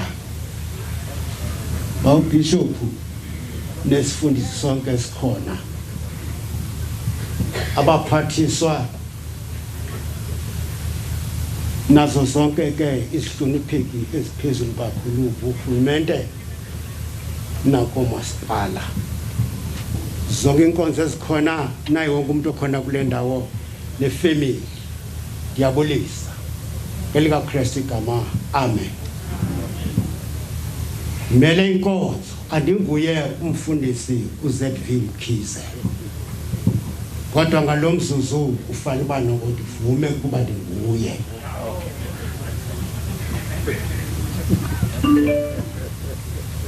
Lo olele kule ndawo onguNosicelo Mtebeni ubekhonza phansi kwam ndiligosa kula society ndimazi kakuhle efika enkonzweni yaseJabulani phansi kwamawisile asemazantsi eAfrika phansi kwabishop efundiswa zititshala ze-Sunday school uliqulu owaqalise mncinane ukumkhonza uThixo wakhe ulijoyinile lo culo efundiswa futhi engumntwana ongekho ndlongondlongo okanye onqandwa ngapha nangapha tanothubekileyo esemncinci ebonakalela isimpawu zembeko yokuthobela inkonzo angene kuyo ngaphandle kokuya phaya naphaya ndifuna ukuthi nje zihlobo zakwamazibuko izalamane zonke lo ibingumntwana wethu nasenkonzweni umyalezo ke ophuma enkonzweni nanko uthi kubuhlungu kunjalo sonke masiyekeleni kuThixo athabathe indawo ngoKristu inkosi yethu amen.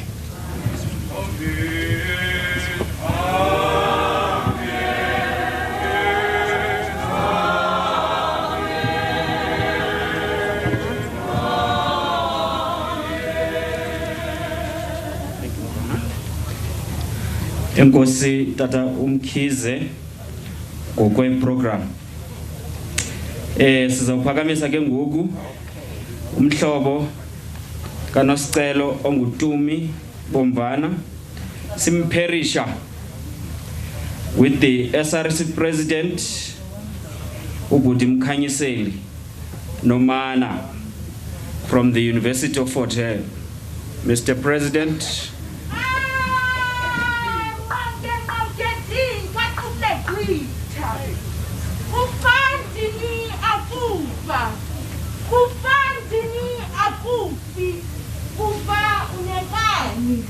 when you bet to pin the line, but to let them tata.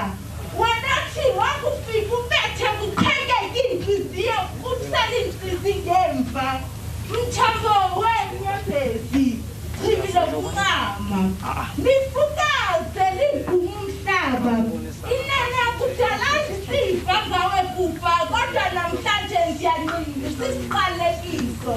Please, I am hidden that taking it. Please, I am in what they taking it. The Salaman of Finger, this gender, cut down to cut taking the couple of catchers on the band of Bisamba Mandota. It's something to Nakue. The Nile Tanda, fighting on the card and the temper, Goku, Jibunana and Tony. Isang wese sikalo sam dikhatsha zanguwe mfanantini ubudoda bakho kuphi siqalini na elinezizilwanyana andinabhongo ngani madoda niphumizandle kuphoxeni abantu nasithatha igazi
Molweni. Ewe, ichomi yam ibifuna ukuba famous. Kodwa bengazi ubana izoba famous ohlobo. Ndikhumbula endivusa kulate engixela uba hamba undithengele airtime kaloku ndifuna ukwenza assignment yam ndingasubmit mina. Ndithi hayibona wena uhlaleleni ungaziyeli. Uthi kuyanetha apha. Nasoze ndiphume kunethu khona. Kaloku uzoba ukhona xa sitya le mali. Uzoba ukhona nditya nawo. Hamba undithengele. Ndamka ndicunukile ndive ukuthi wathi ufane wacunuka. Sisonke kule mali. Ndisogqiba ufunda sihamba sonke. Uthi kum imonti uyoyazi ngama angazi ngemonti kodwa uthi ndim enzokwazisa yona.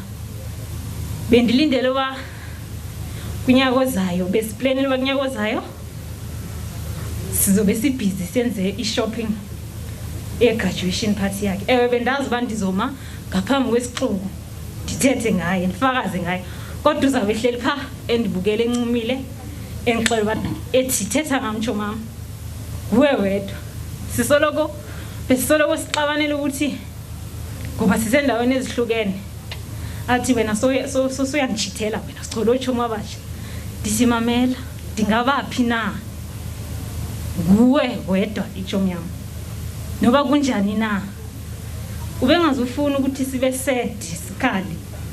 Bezafuna siyicelebrate impilo yakhe. Ndiyabulela.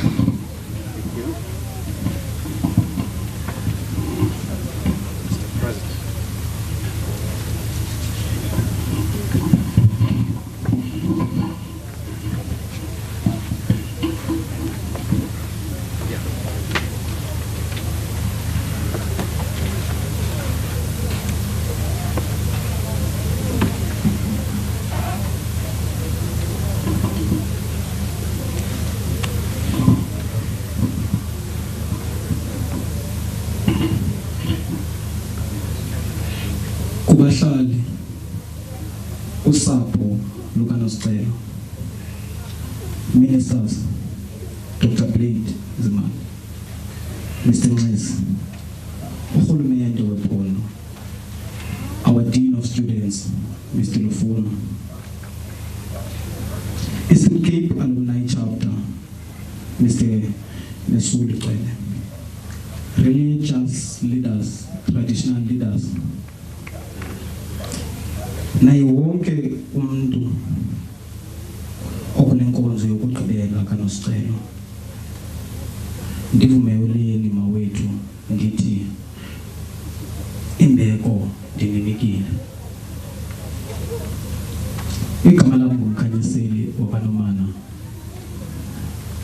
the SRC president yakwi-University yaseFort.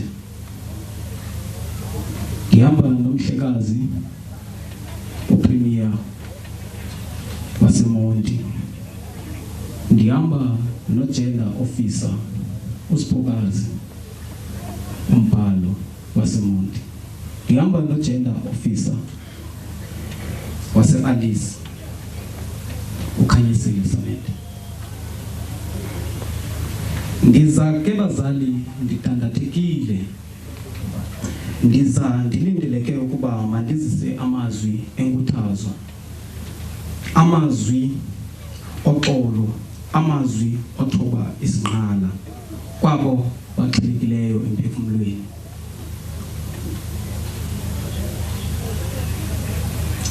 Ndiza ke bazali bam ndimadolwa nzima kuba kumele ndithi kuni sapho lakwamthebeni nalena iyadlula. Ndibe ndisazi ukuba akubonakali kunjalo ngalomzuzu. Sapho lakwamthebeni, ndicela ubeka ibandage ngeli lizwi lelandelayo. Eli lizwi liku-Isaiah 57 verse 1. ilungisa liyachabalala. Akukho umuntu ke ukunyamekelayo oko ngenhliziyo. Amadoda anobubele ayemka.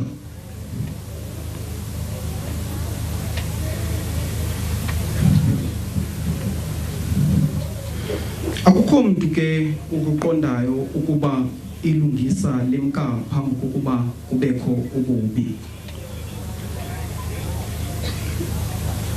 Uthi onye umbhali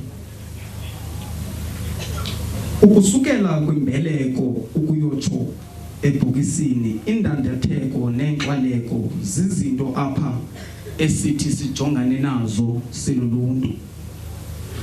Zizinto apha esingakwazi ukuzibalekela ebomini bethu. Umuntu ufika apha kweli hlabathi engumntwana esitsho ngesikhalo esikraka, isikhalo apha esikruna umphefumlo, isikhalo apha esithi sicime yonke lento ithi indoda ayikhali, kuba kaloku uye uyibone ichiphizisa inyembezi. Nakanjalo umuntu uye athi xa sele elandulela eli silimileyo atsho ngeminxino nezandi ezithi ziwukrune umphefumlo, kanobom kulowo uthe wasiva.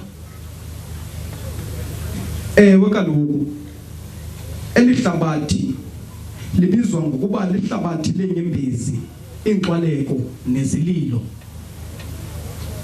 Kuba ewe kaloku lona lidame ziinyembezi, iinyembezi zemveku, iinyembezi zolutsha, neenyembezi zamaxhego namaxhegokazi. Ubomi ke bazali bam abupheli kule ndawo. Ububi mhlawumbi ubuhle baloo meko kukubana thina asiboni ngapha kwengcwaba. Iliso lethu labekelwa umda kwalona. Umda weliso ke kukufa. Kodwa ke ndithi kuni bazali bam, njengoba esishile uNosi uhambile uyolinda imini yakhe yovuko. Imvuko apha engunaphakade. uNosi bahlali uphunyuziwe kwinxwaleko, inzingo nenzunguzi zelihlabathi. Sililizwe laseMzantsi Afrika sijongene nomkhwa apha ombi wokuhlukunyezwa kwabantu ngokwesini. Sijongene neswangusha lokuxhatshazwa kwabantu basetyhini kunye nabantwana. Singamadoda siphenduke izilwanyana nengonyama kwabo sithi siyabathanda.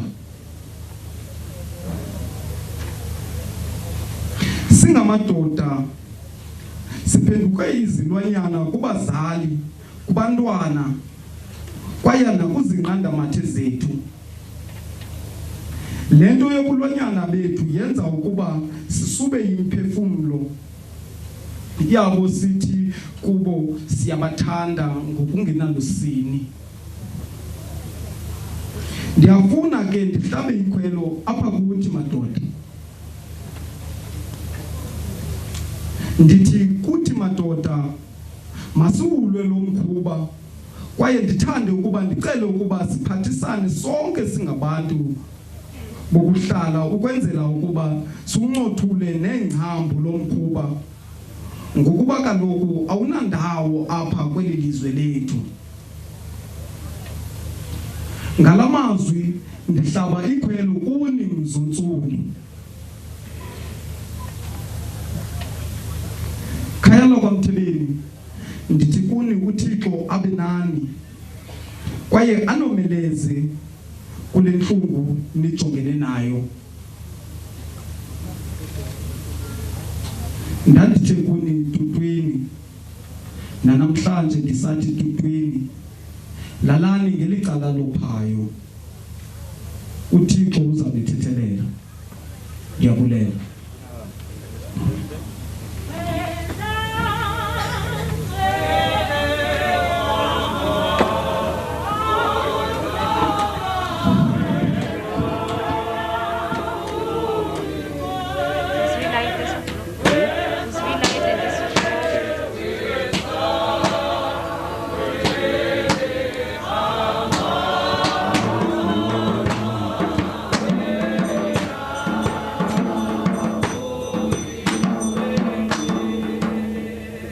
Siyabulela. Since kwenzeke esehlo apha ekhaya kwaMtebeni, the University of Fort Hare has been part of the family in all logistical arrangements, support, lonke nje uhlobo bebelunika le support. So siyafuna ke ukuthi on behalf of the university sibize uDean of Student Affairs uTata Ulufuno Chikudo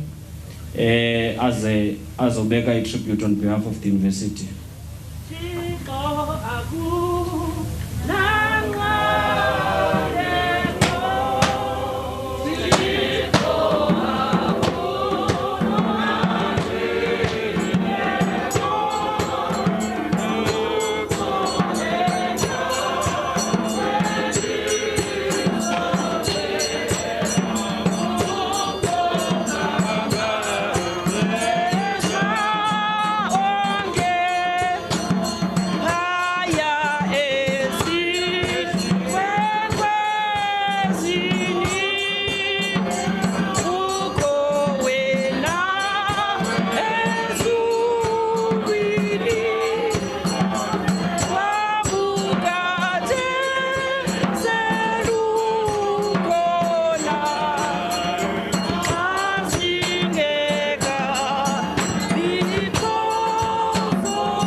Program Director and the Mtebeni family, thank you for giving me the opportunity on behalf of the University of Fort Hare Management Executive Committee to express our heartfelt condolences to the family and all mourners gathered here this morning.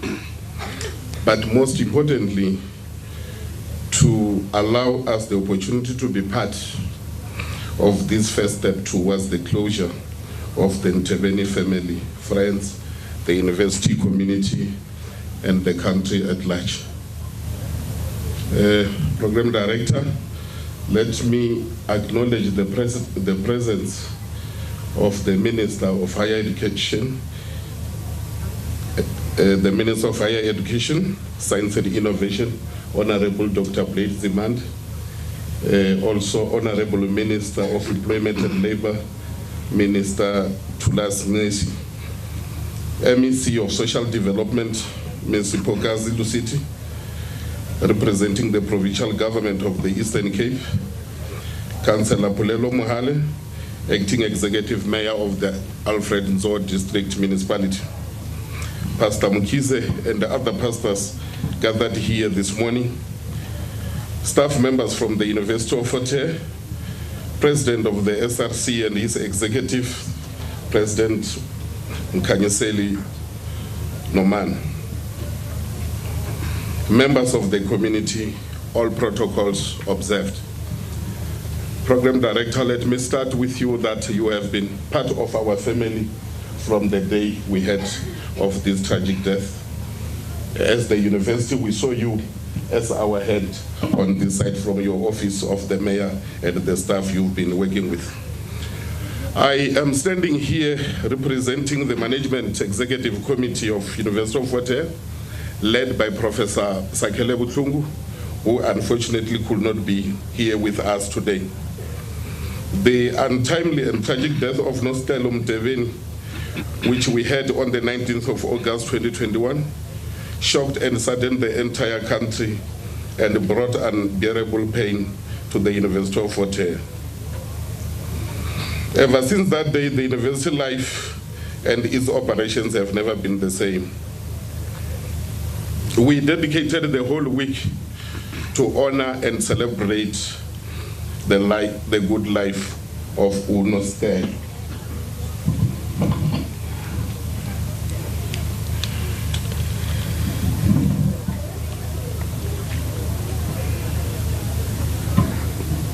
Excuse me.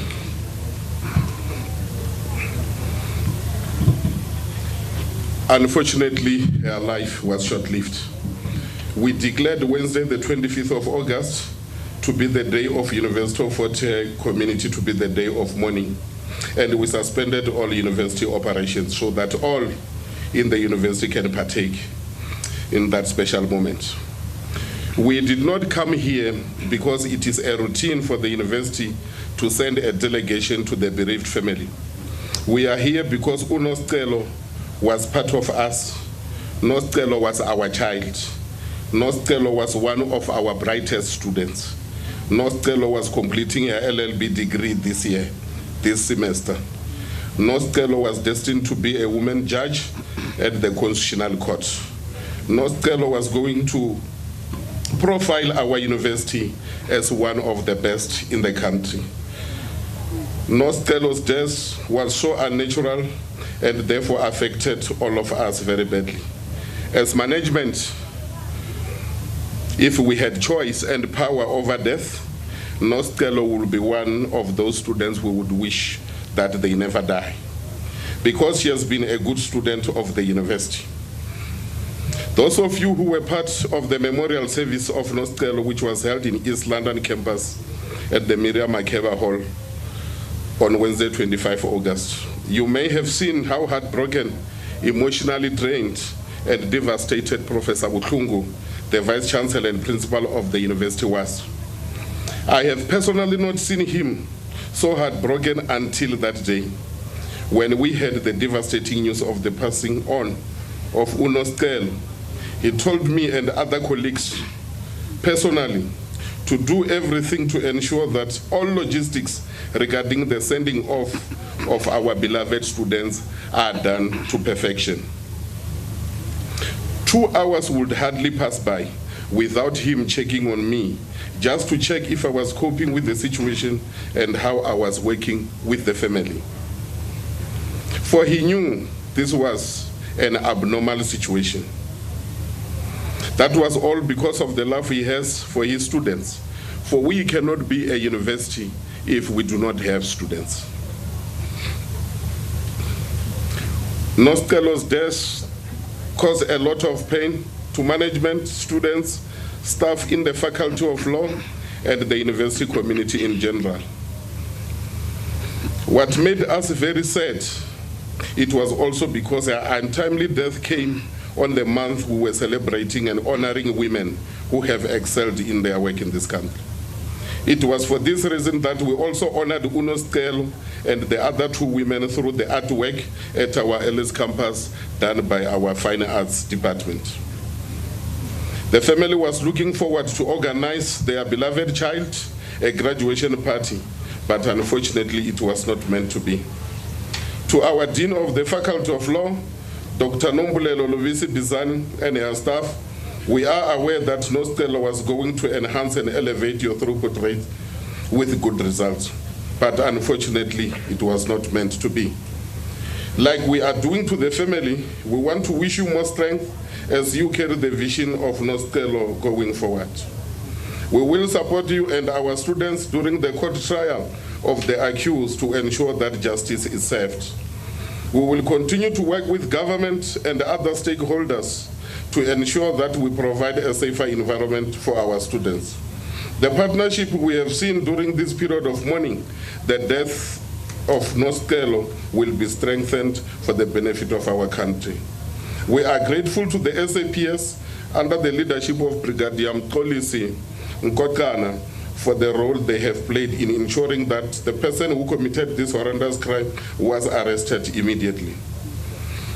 We were consoled to see the support of the whole country to the family and the university following the death of our beloved child, for it confirmed to us that Nosicelo has not died, but multiplied.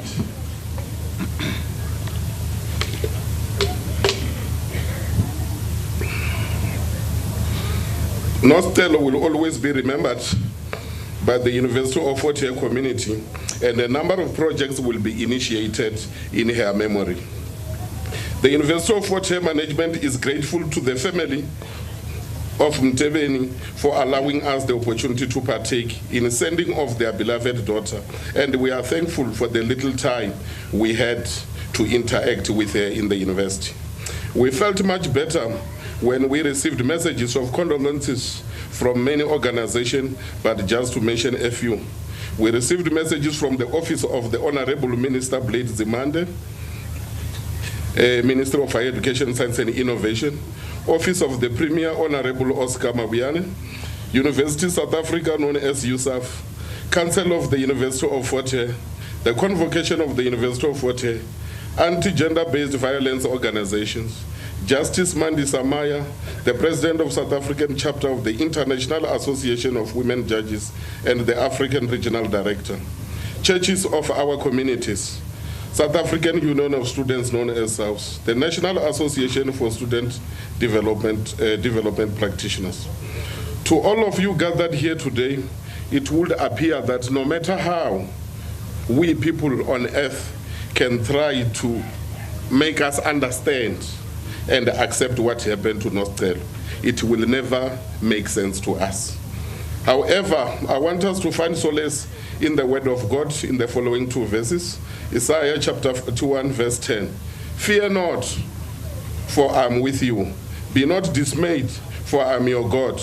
I will strengthen you, I will help you, I will uphold you with my righteous right hand. The second verse in John 16 verse 22. So also you have sorrow now, but I will see you again, and your hearts will rejoice, and no one will take joy from you. May the soul of Nosicelo Mtebeni rest in eternal peace. Mr. Program Director, I have also received a message from the members of the church in East London who were congregating with the late Nosicelo. They have requested us to hand over the candle you see here, the candle of light to the family. And this is the message that they have given us. The young women Manyano of King Hintsa Synod mourns Miss Mtebeni's death. They share the excruciating pain that is felt by the family and the Natal Coast Synod. Miss Mtebeni carried the YWM banner with pride.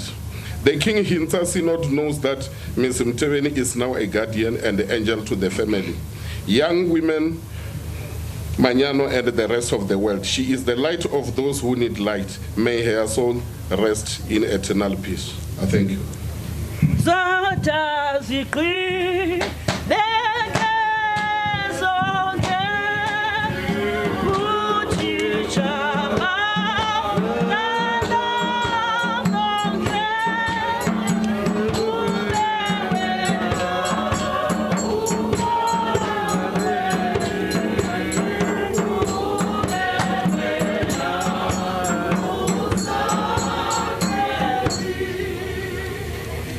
Thank you, Tata Olufuno. We are now going to call upon the minister. Urhulumente uvumelene uba urhulumente mnye akuzuthetha urhulumente abaninzi, but ndiyafuna uba uminister xa ezothetha kulaa nto ibithethwa nguBishop Dlamini uba we will be missing a point if we don't use this opportunity as Matatiele local municipality to say to you, Honorable Minister, Nosicelo, I think there were 4 other women that were killed in Matatiele. I think we are getting closer to 10. We really need something to be done. Matatiele. Nazi challenges that we're facing, Honorable Minister. The issue of drugs, Matatiele, it's so bad. Other than ukubulawa kwabantu abangomama nabantwana, we've got people nje abavele babulawa kuthuleka ukuthi icwaka umuntu adutyule ngasespa thuleke kungabi na ndaba zalutho nje. Another problem that we have, Honorable Minister, that we must raise with you is the issue of stock theft, because these things are linked. These crimes as bad that are happening in the area. This issue of stock theft, ebangelwa kuba si sharisha border with Lesotho, and we've got a long issue yokucela ukuba kulungiswe umgwaqo that connects iMatatiele and Precious Neck.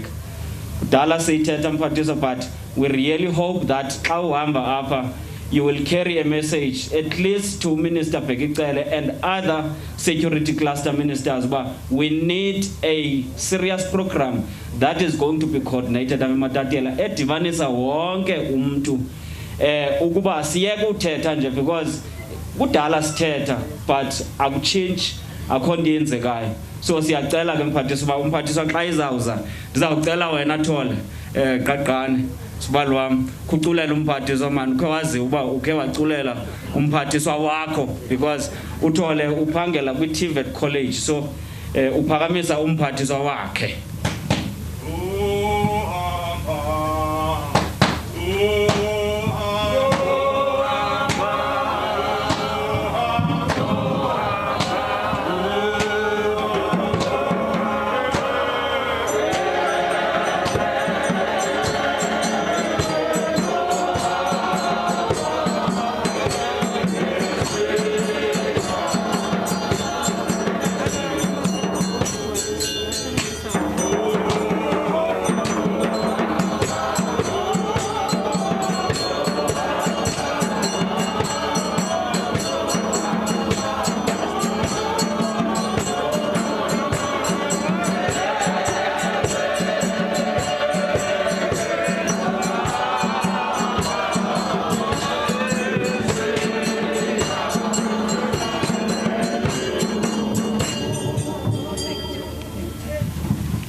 Enkosi mphathi wohlelo,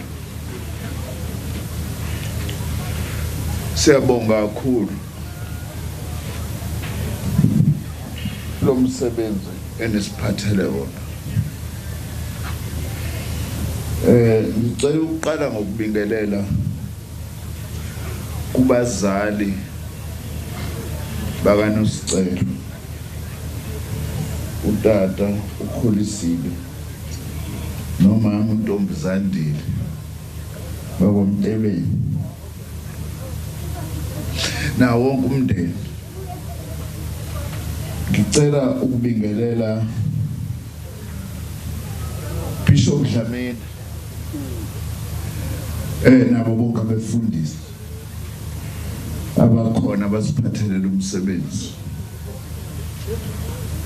Ngibingelele kuza kwethu uMinister Nxesi, Minister of Employment and Labor.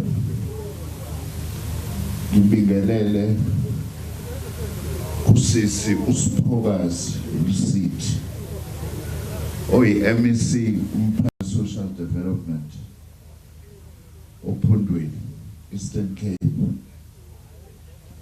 Ngibingelele kwiMayor ye-District Municipality Councillor Polelo Mhale.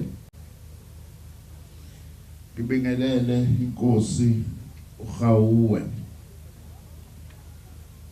Mr. Lufuno Chikuto, Dean of Students at the University of Fort Hare. Ngibingelele kubangani baka Nosicelo. Ngibingelele kubo bonke abafundi base Fort Hare ne-SRC. Mongameli we-SRC ukhulume kahle kakhulu, sizwe sencane yakhuluma amagama avuthile. Siyabonga.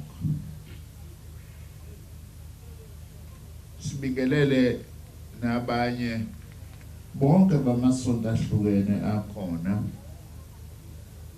nesonto lakho Bishop Dlamini amaweseli. Ngibingelele wonke umuntu okhona la sizophelezela lentokazi namhlanje. Ngimla phambi kwenu ngimele uhulumeni kazwelonke, ngimele umnyango wethu i-Department of Higher Education and Training.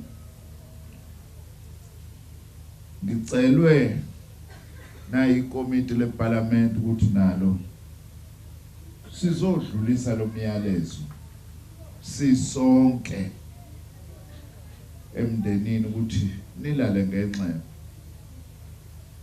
Lento enenzekele yenzekele thina sonke.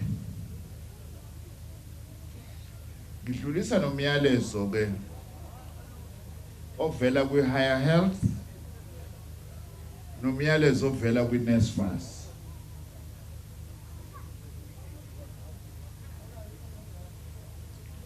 I'm hurt whenever a student passes away, whenever a woman student is brutalized. But this brutalization, Nosicelo, is beyond words. Bishop Dlamini, I also get more hurt when a NSFAS student passes away. Students, all of them are very special to me as a minister in my sector. But NSFAS students are particularly special because often they are the first, most of them in their family, to ever attend university or college. Phatha kabi kakhulu ukuthi silahlekelwe umfundi obexhaswa yiNSFAS njengoNosicelo. Ngoba labafundi beNSFAS iningi labo basuke beyobokuqala emakubo emakhaya ukubona nje umnyango wenyuvesi noma wekolisi ukuthi umkanjani. Nginesiqiniseko ukuthi uNosicelo ubezothi uma esephasile kulonyaka bekuzoba nomehluko la ekhaya. Bekuzoba nomehluko la ekhaya. Isigebengu ke ebesithi sithandana naye basiphucile lentokazi. Ngifuna kokunye ukucacisa ngoba khona abantu okuye ukuthi noma isimo sisibi kungemnandi kunje bafuna ukuzosha into engekho. uNosicelo ubesupportwa uNSFAS. uNSFAS ubemkhokhela uNosicelo, uNosicelo ubengagweleti ekhokhelwa uNSFAS. Ayikho lento yokuthi uNosicelo uvelelwe yilomshophi ngoba ubezama ukuyocasha eyothola indawo ngoba engakhokhelwa uNSFAS. That is not true. We do what we are doing to Nosicelo is what we do to all our NSFAS students as government. What do we do to NSFAS students as government? We pay them tuition fees, we pay them accommodation, we pay them for food, and we give them money for books and daily expenses. Imizamo lekahulumeni ukuthi abantwana abafana nalo sesishile namhlanje bangabambezeleki empilweni zabo ngoba naku baqhamuke emndenini eklushwe kwayo khona.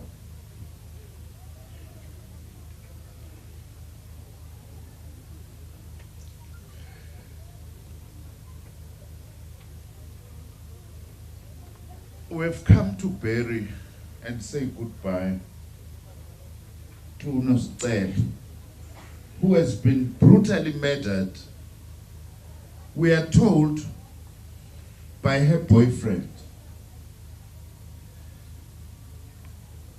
Now, Bishop, ngiwuzwe kahle umyalezo wakho. Nawe man.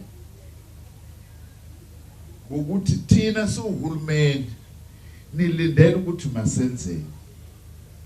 Siyazama ngakho konke okusemandleni siwuhulumeni ukuthi izinto ezinjenganalezi zingenzeki.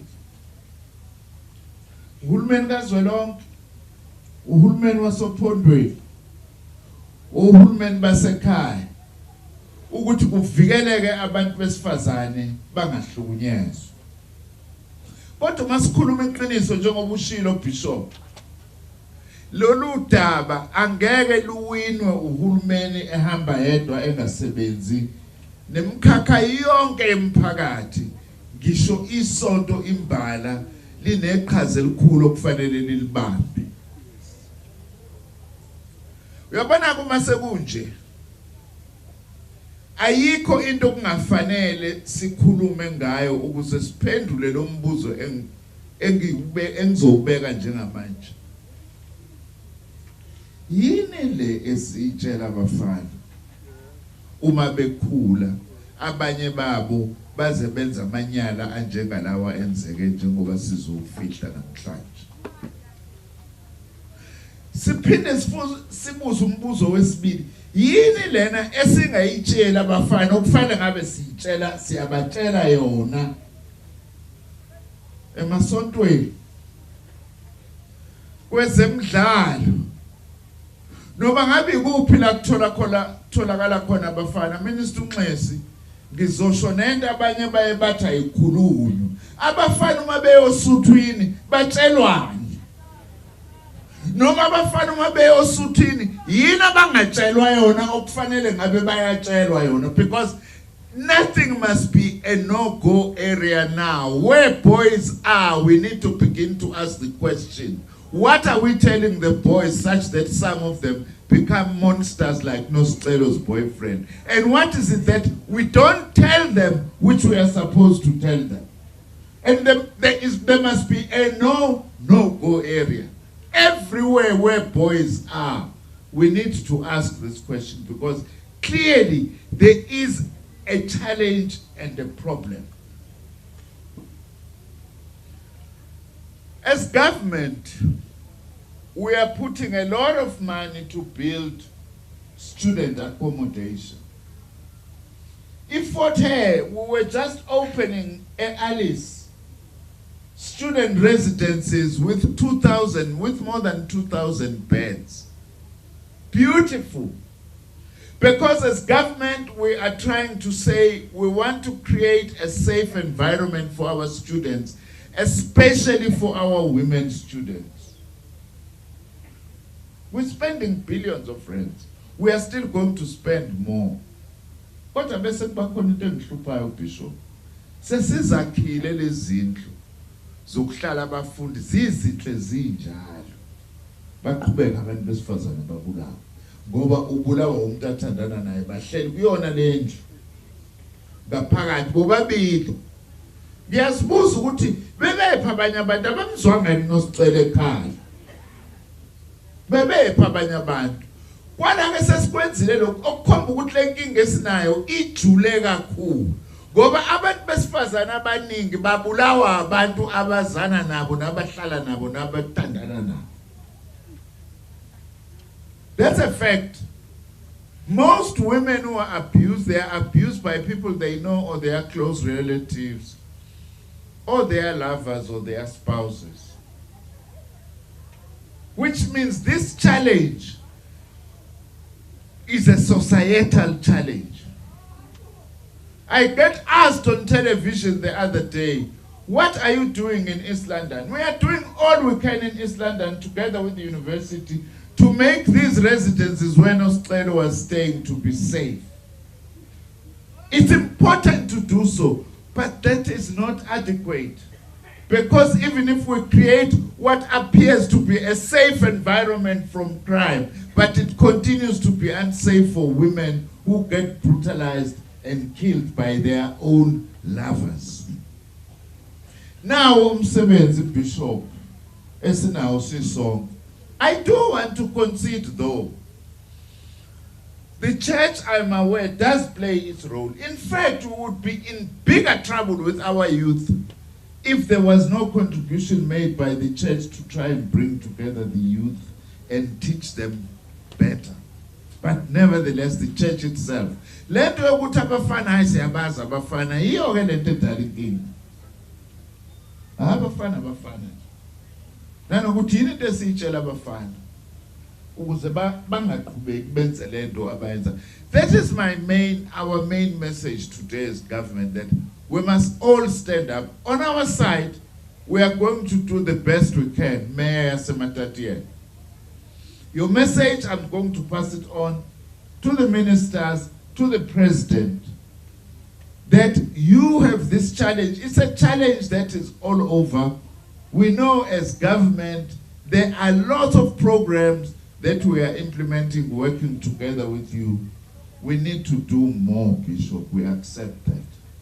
As government, we take responsibility.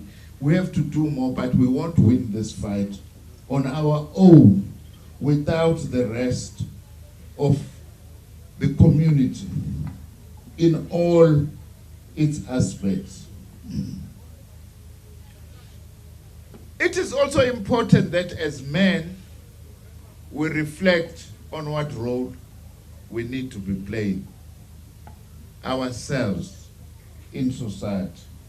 I stand here today before Nosicelo's lifeless body to restate our government's commitment on justice.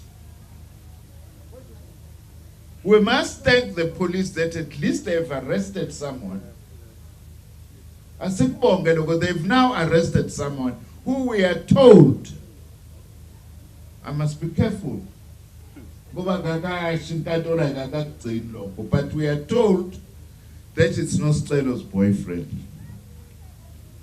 We also agree, Mayor Matatiele, that we do have a problem of drug and substance abuse in this country. And as government, we will do our bit, and we are committed to work with our communities to make sure that we defeat the scourge of drug abuse. Because drug abuse also does make a contribution to all the violence and the crime, including gender-based violence. But let's see into zokuhlukunyezwa kwabantu besifazane. Kwesinye isikhathi siyazibuka ziqala kancane siziyeke. Kuthi waye umuntu osifazane into engelutho. Siza umfana nje khuluma umuntu osifazane into engelutho. Siyeke le nto singayikhuzi. Iqhubeke kancane. Kube khona ke nalezi ishimana ezithi uma ngabe ziseyikhundleni ziqasha abantu emsebenzini zizofuna ukuthi abantu besifazane kuqala ziye nabo ocansini phambi kokuba bathole umsebenzi. Ishimane ovuka uvale okufanele masibalwise ngoba yibo ekugcineni abagcina bebahlukumezile bebabulelela abantu besifazane ngoba wazi ukuthi uma inikwa amandla ufuna ucansi kuqala. Yize lezinto esiyesiziyeke kwesinye isikhathi singazisukumeli zigcine sezize zakhipha umphefumulo njengoba silahlekelwe umphefumulo walo mntwana besithemba ukuthi uyoba ummeli esizwa futhi ukuthi ubezimisela ukuthi inhloso yakhe ukuthi abe yijudge lase constitutional court. Sidalani ngenxeba ndeni wakaMtebeni. Ngicela ukuthi njengoba ngila ngibonge naku Higher Health okuyinhlangano yethu enza umsebenzi oyisimanga ukusiza abafundi ngazo zonke izinto ababhekene nazo ngakwezempilo. Noma HIV and AIDS, njengoba sine COVID-19 le Higher Health ezama ukusiza ukuthi abafundi nabafundisi baseyigungweni zethu bakwazi ukuthi basizakale. Ngicela ukubonga kubona nanokuthi baye bathumela ama-psychologists nama-social workers Fort Hare ukuthi ke ayokhuluma nabanye abafundi nabangani bakaNosicelo abahlukumezekile. We want to thank Higher Health for your role in supporting our students and our institutions with health and welfare. Sicela ukubonga kuProfessor Mhlungu nisibongele uVice Chancellor ngakho konke akwenzile noma igazi lika Nosicelo beselichithekile kodwa ke sibonga ukuthi uye wasukuma ukuthi akwenziwe yonke into ukuzama ukuthi kulekelelwe abafundi abasele ukuthi kungenziwa kanjani nanokusupporta umndeni wala ekhaya kwaMtebeni. As the Department of Higher Education and Training, we are committed to be part of those who fight gender-based violence. We have a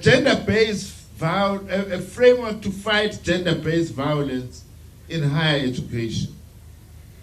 We've further recently released guidelines and protocols for dealing with gender-based violence.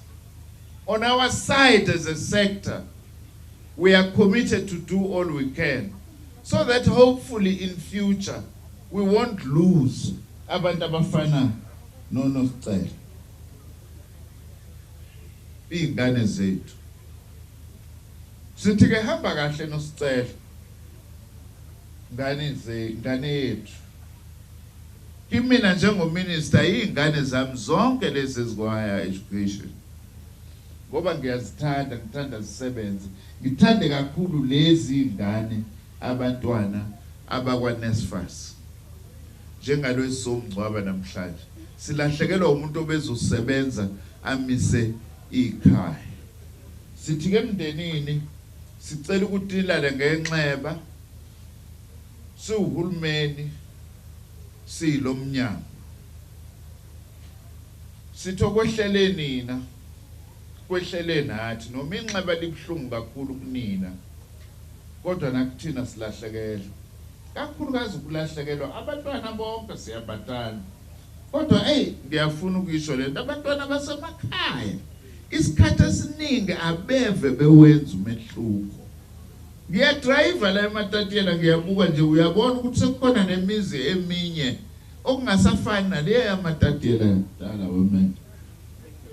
Ezinye zalezi ingane zithi uma ehamba ziyosebenza ingane zasemakhaya zibuye zizokwakha ekhaya. Nosicela kaseyubuya zokwakha ekhaya. Siyazwelana nani ngalokho. Sithi phephisana. Siyabonga kakhulu.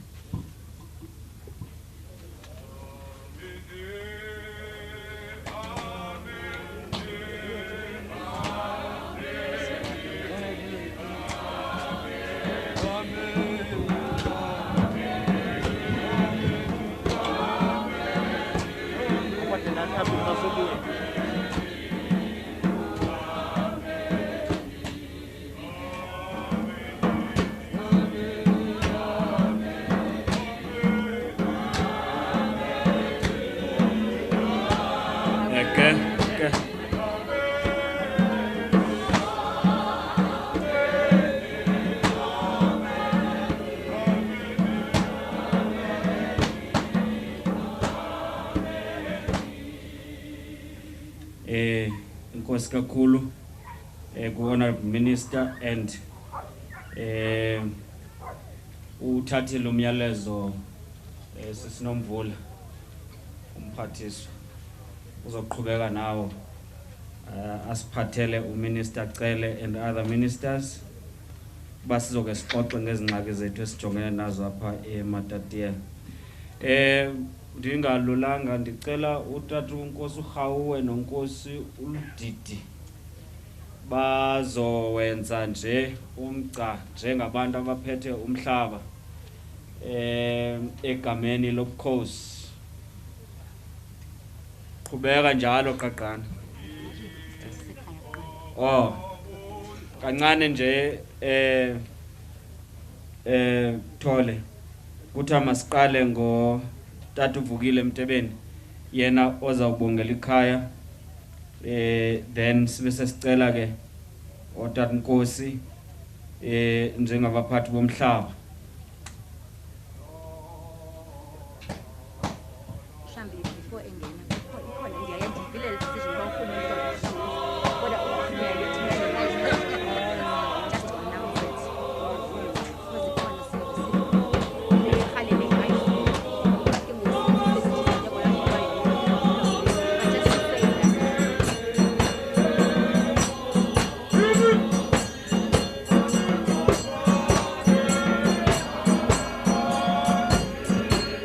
Tata Nosicelo Mtebeni.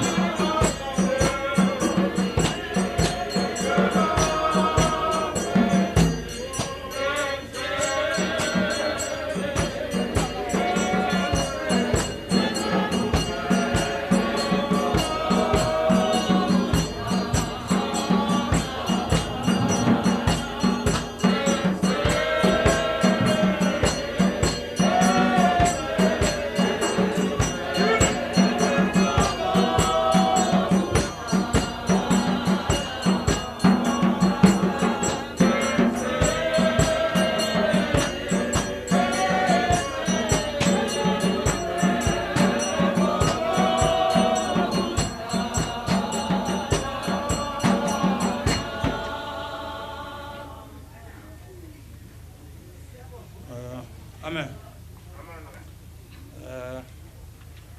Dima lukubulisa utata Bishop notata bonke abasingungile wonke nomuntu okhona apha kwelikhaya. Apha ndimele kuzawenza umbulelo. Ndingakawenzi umbulelo anikabuleli uzawubulela. Kule nhlungu le ekhona apha kamazibuko kaMlambo.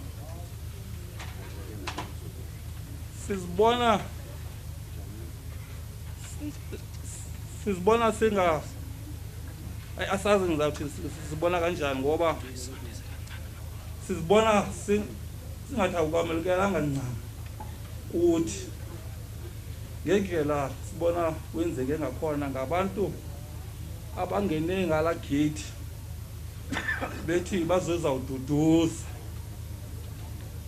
Kodwa ngoku mandithi ukujonga izinto kududuza calanye singabantu abakamazibuko asamkelanga ncane ngoba ngoku umama umntana umntwana umama notata kuyo yonke lento yenzakalayo kukhona thina sibona sibekwa icaleni.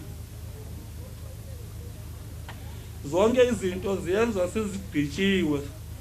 Mandithi ukubona kuze sokugqitshiwe apha kuthina kuyoduduza abantu. Sibhlungu umntana wethu lo. Kodwa ngoku ndibona izinto ziyenza calanye. Lento yenzakalayo ngoba kuyo yonke into ndibona ukuthi mama kungathi tata. Umntana ngotata nomama sibantu basemangweni asamkelanga ncane. Nithi nizoza siduduza ningena ngala gate.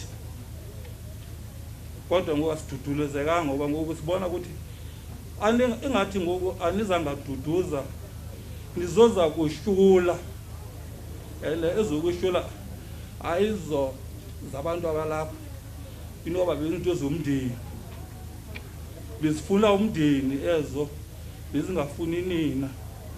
Ukumele nina amazosiduduza nisiduduze macala wonke. Okay. Apha bendimele ukuzoza ubulela, uzozenza umbongo. Ndizawubonga ke kodwa ke bendisho ukuthi nazi nihambe ukuthi ngoku sesibona ukuthi na lento le kulinywa ngeliphi ikhuwa. Siyabulela. Siyabulela kuwonke umuntu okhona. Sibulela kakhulu singabantu bakaMlambo. Siqale futhi ndibulele kwabantu basemangweni. Otata nabadade wethu nabantu ntoni. Ndithi kubo qala babaduduzeke. Nakule nto ibeyenzeka kulo dade wethu uThixo beke sekhona nangoko. Ndicela nithembe makuzawukhanya makuzawusa kuba mnyama kakhulu. Ndibulele kumasipala waseMatatiele kakhulu ngendlela abasebenze ngayo kakhulu babe nathi kakhulu kuyo yonke into nomnye umuntu ofake isandla ndlela AP ngayo asifakileyo nabafake nemali zabo ngama account zifikile siyabulela singabantu bakamazibuko sibulela kakhulu hayi ngendlela zonke sinamandla wonke ukubulela siyabulela kakhulu wo wonke umuntu okhona masigqiba umsebenzi lamayise iphelile akhona amanzi ukuthi sekhise idust apha ekhaya omnye nomnye umuntu angahambi sibone ukuthi na abantu bakamazibuko bebelulungiselele ntoni amen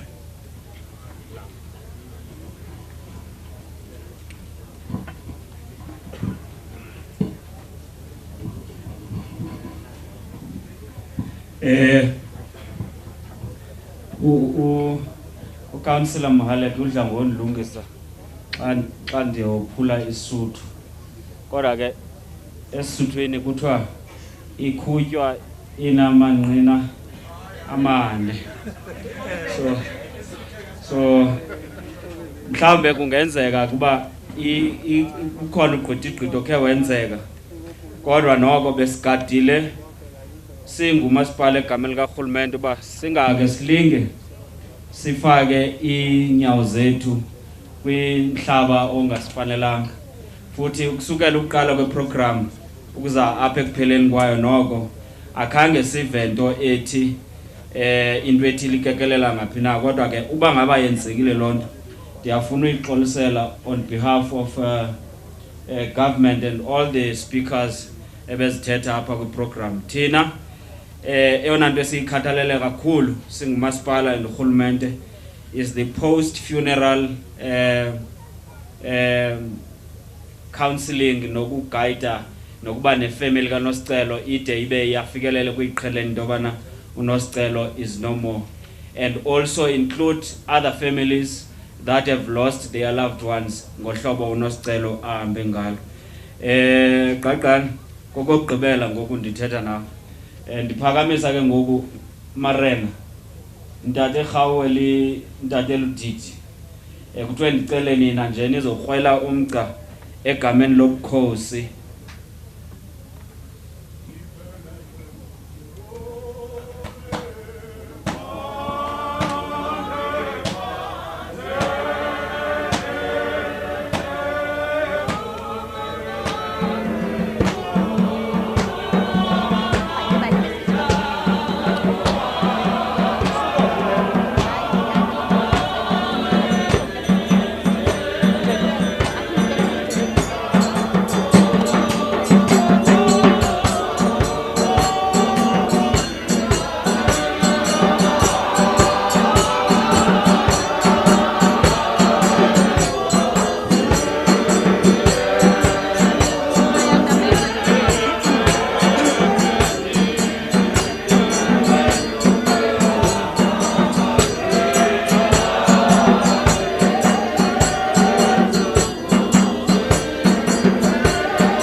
mandibulise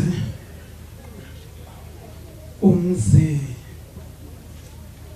wakwamtebeni umlambo masibuko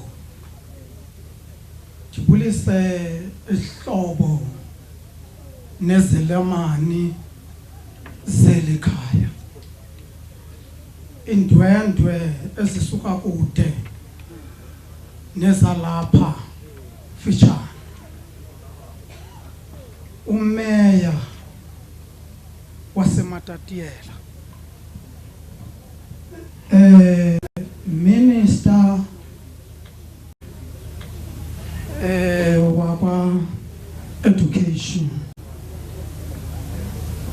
MEC wakwa social development. Ndiyalibulisa nonke executive mayor wase Alfredins. Ndinibulisa ke utata ubishop nabefundisi bonke abakho. Ndinibulisa egameni lenkosi yethu uYesu umxolelanisi phakathi kwethu noThixo. Ithi iBhayibheli besilwe noThixo ngenxa yeziphoso. Uthi uThixo indlebe yakhe ibingekude bangasiva kodwa ububi bethu bobusithile ubuso bethu basingambona. Ndiyalibulisa egameni lenkosi yethu Yesu. Amen. Funa ukuthi minister nawe bishop apha sibubukhosi bakwa Khauoe silahlekelwe mziwa kwaMtebeni. Ndiyanazi ndiyakwazi mfoka Mtebeni intsokolo othe wayisokola ngexetsha ubukade ufundisa lo mntwana. Thengisa umfino ungalali wehlawe nyuka uba lo mntwana abe ufikelela kwelinqanaba bekulu. Ndiyazi kulo nyaka nonxabe sewufika phakuthi ebukhosini uthi ndiyayitshintsha lento ngoku noko umntwana sewukhona sewuphambili uzawugraduate. Wabuye wathi ndisangena kwa-transport. Nakanjalo noma kunjalo mntakwamTebeni sizothi nxe mlambo uthuthuzeleke. Silimele sibubukhosi minister ngoba le ndawo yakwaKhauoe yindawo ebeyilula idelelekile kubantu abaninzi. Yona ndawo futhi enganakekanga. Uyabona ke Nosicelo ebengowesibini kwi-graduate ebezizoba khona apha kule ndawo yaKhauoe. Ebelandele kwikhondolo lo mntu ebeke wagraduate eFort Hare. Yabona ke iFort Hare yindawo ebonakala bene-history ende enkulu. But ndifuna ukuthetha ngehistory yayo apha kwaKhauoe not kwenye ndawo. Lo mntwana besinethemba elikhulu ngoba ungwesibini ebesilindele uba kulo nyaka okasawube sigraduate umntwana wenza ilaw eFort Hare. Silimele kakhulu silahlekele. Oqala umuntu wenze iFort Hare ograduate eFort Hare apha kule ndawo yaKhauoe uSandile Sillo wayenza lento wafika wawubonakalisa umnqa kule ndawo yaKhauoe. Ilindawo ebeyinganakekanga ingabonakali yabonakala ngenxa yalamfana okuthiwa nguSillo owayisuka eFort Hare enze ilaw.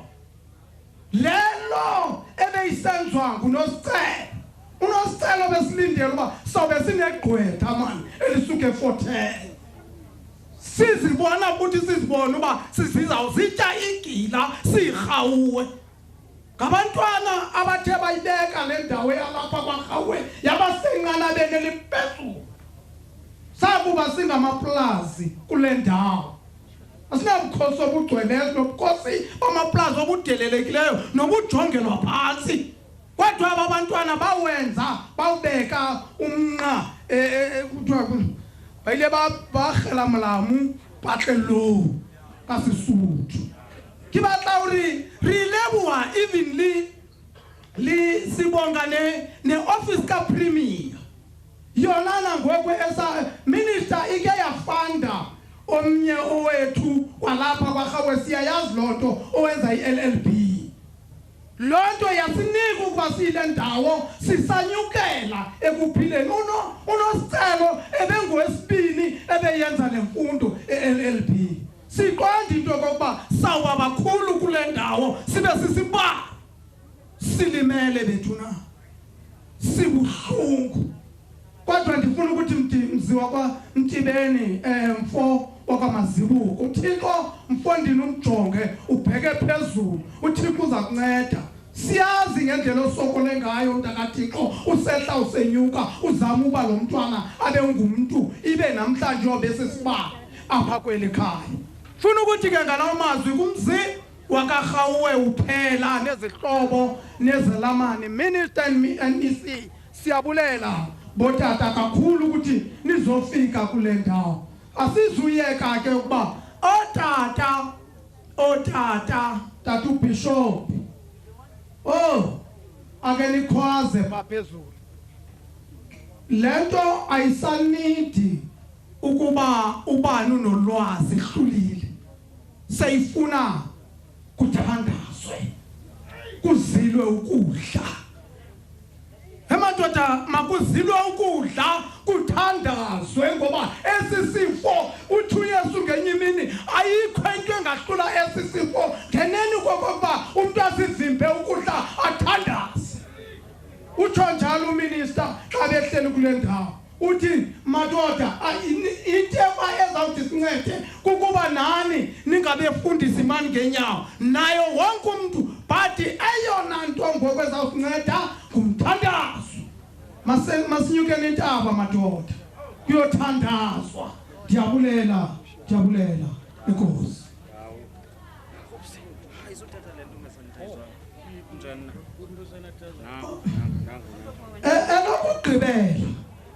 elokugqibela manje zawuhlala phansi kukhona into endiyilibalayo mphathiswa wakungena kule ndawo ekunyanisweni sinabantwana abaphume egqabini kule ndawo siyacela minister ikibuyiswe la college ikibuye icollege apha eMatatiele sinabantwana abaphuma emagqabini ngendlela emangalisayo apha eMatatiele siyacela nyani noma senihlala nizenza zonke into zenu siyacela icollege ibuyiswe inkosi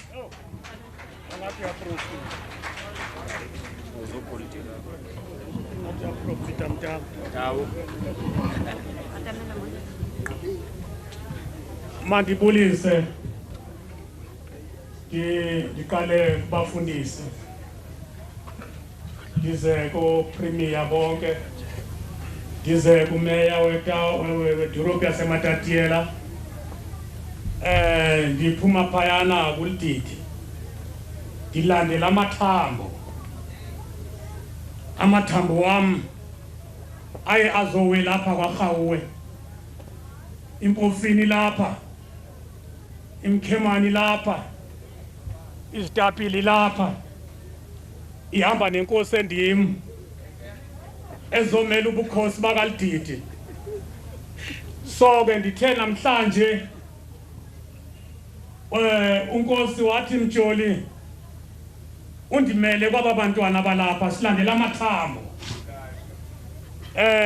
sibuhlungu ngayona ndlela imangazayo kakhulu kodwa kunento eyayithetheke ngolhlobo phofu yazwa ba umfundisi nini andazi ba pha kuyezekile lamathambo kwakuthiwa thetha ngezwi umsipha ulandela omnye umsipha amadolo alandela amanye amadolo ubaba kwenze njani kodwa ngabafundisi abayaziyo le ndaba make ndiphinde bathi abantu abakwazi ukuthetha bathi lala ngenxeba kodwa elinxeba endilibonayo namhlanje alilinyanga akulaleki xa ndinibhekile nonke apha ndibheka usizi nibhale usizi nenhlungu Akakhona mnyonge nanhlungu kulona umncwabo lomntwana.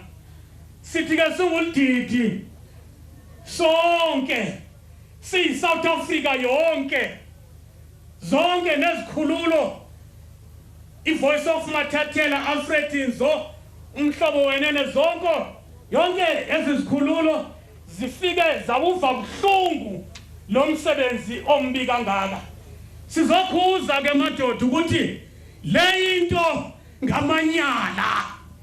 Sibubukhosi sizokhuza amanyala enziwa ngamadoda.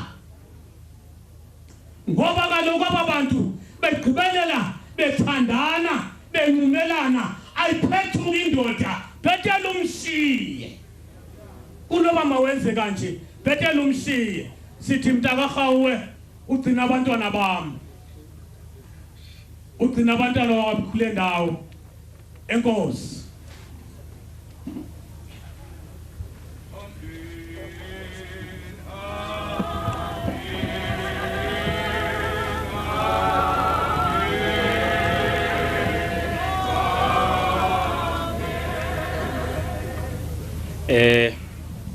Ndiyabulela kakhulu ebukhosini xa sizo invite uba Bishop Dlamini for a benediction. It's important uba siyenze lento. I have consulted ke kwathiwa hayi ndingayenza. Okokuqala we njengoba bekuthiwa urhulumente uzothethelwa nguminister, but we think it's important to mention that ifamily ufumene umyalezo velwano that is a tribute from the office of the Premier of Eastern Cape ebeyiza kuthulwa ngumama uMEC uLusithi. Le ke ndizoyithetha nayo, it's a bit controversial, but it must be said. Zikhona izinto ezinzima uba we must ayibo buntu bethu ba ezinye izinto sidibane nazo kwi-media. But ke we ended up seeing it on media that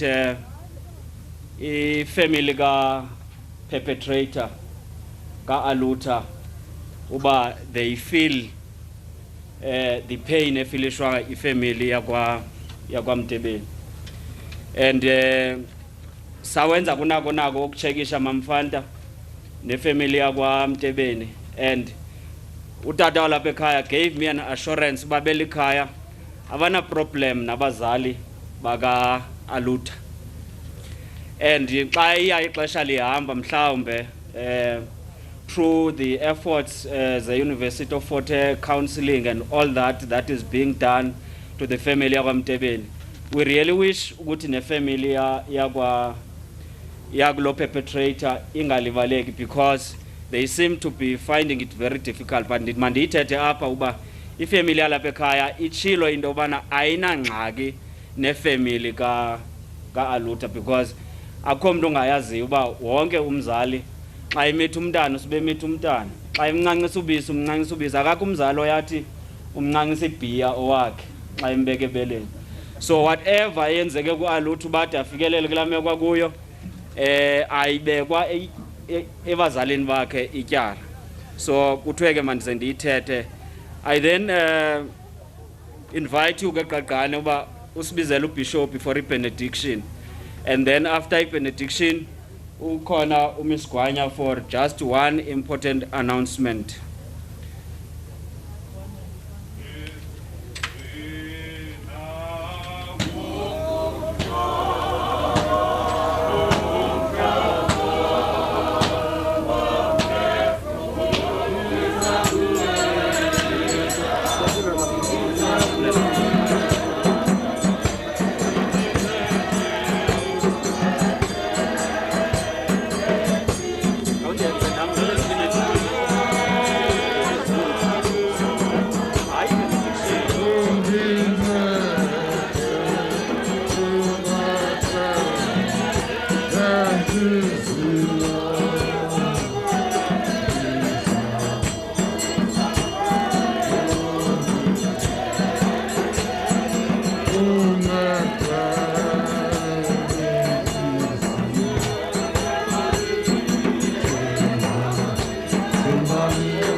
Well, the official funeral program for Nosicelo is almost coming to an end.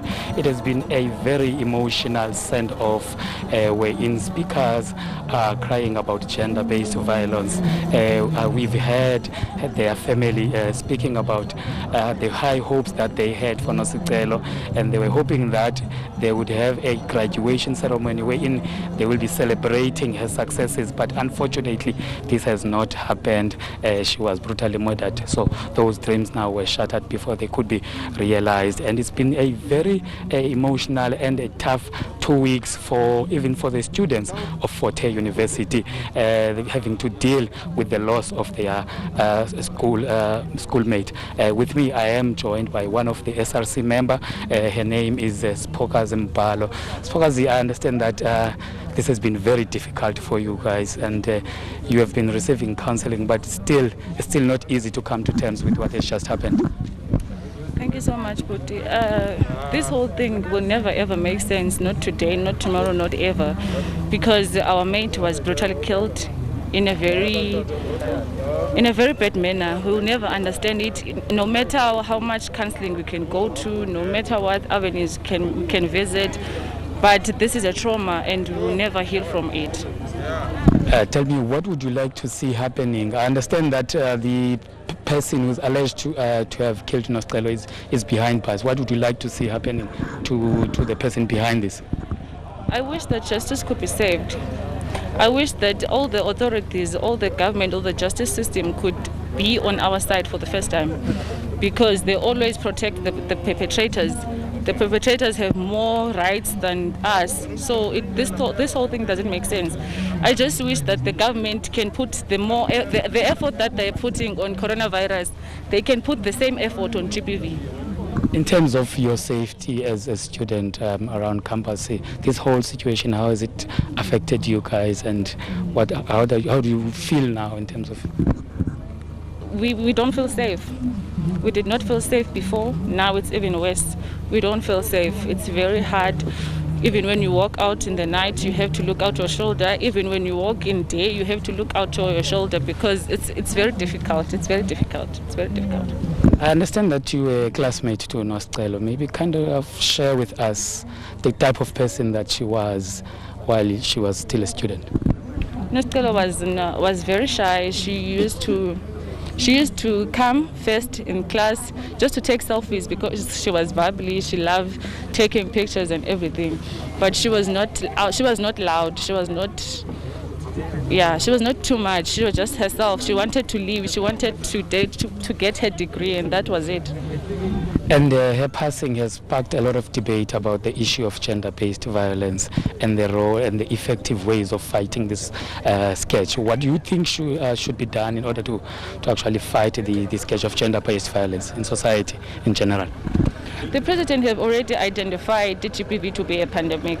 So what I can say is that the same effort they used in Corona, it must be the same effort they use for GBV, because immediately that Corona was introduced, we were told to wear masks, we were told to sanitize, but still today there's nothing that gives us protection, what we should do to protect ourselves from GBV. All right, thank you very much for your time. That was Spokazi Mbalo, an SRC student from the University of Fort Hare, saying that more needs to be done in order to fight the scourge of gender-based violence.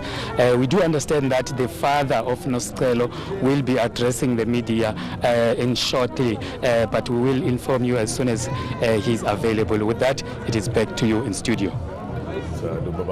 Thank you very much indeed for your reporting. Nosicelo Mtebeni, born on the 13th of April 1998, killed on the 22nd of August 2021 during Women's Month.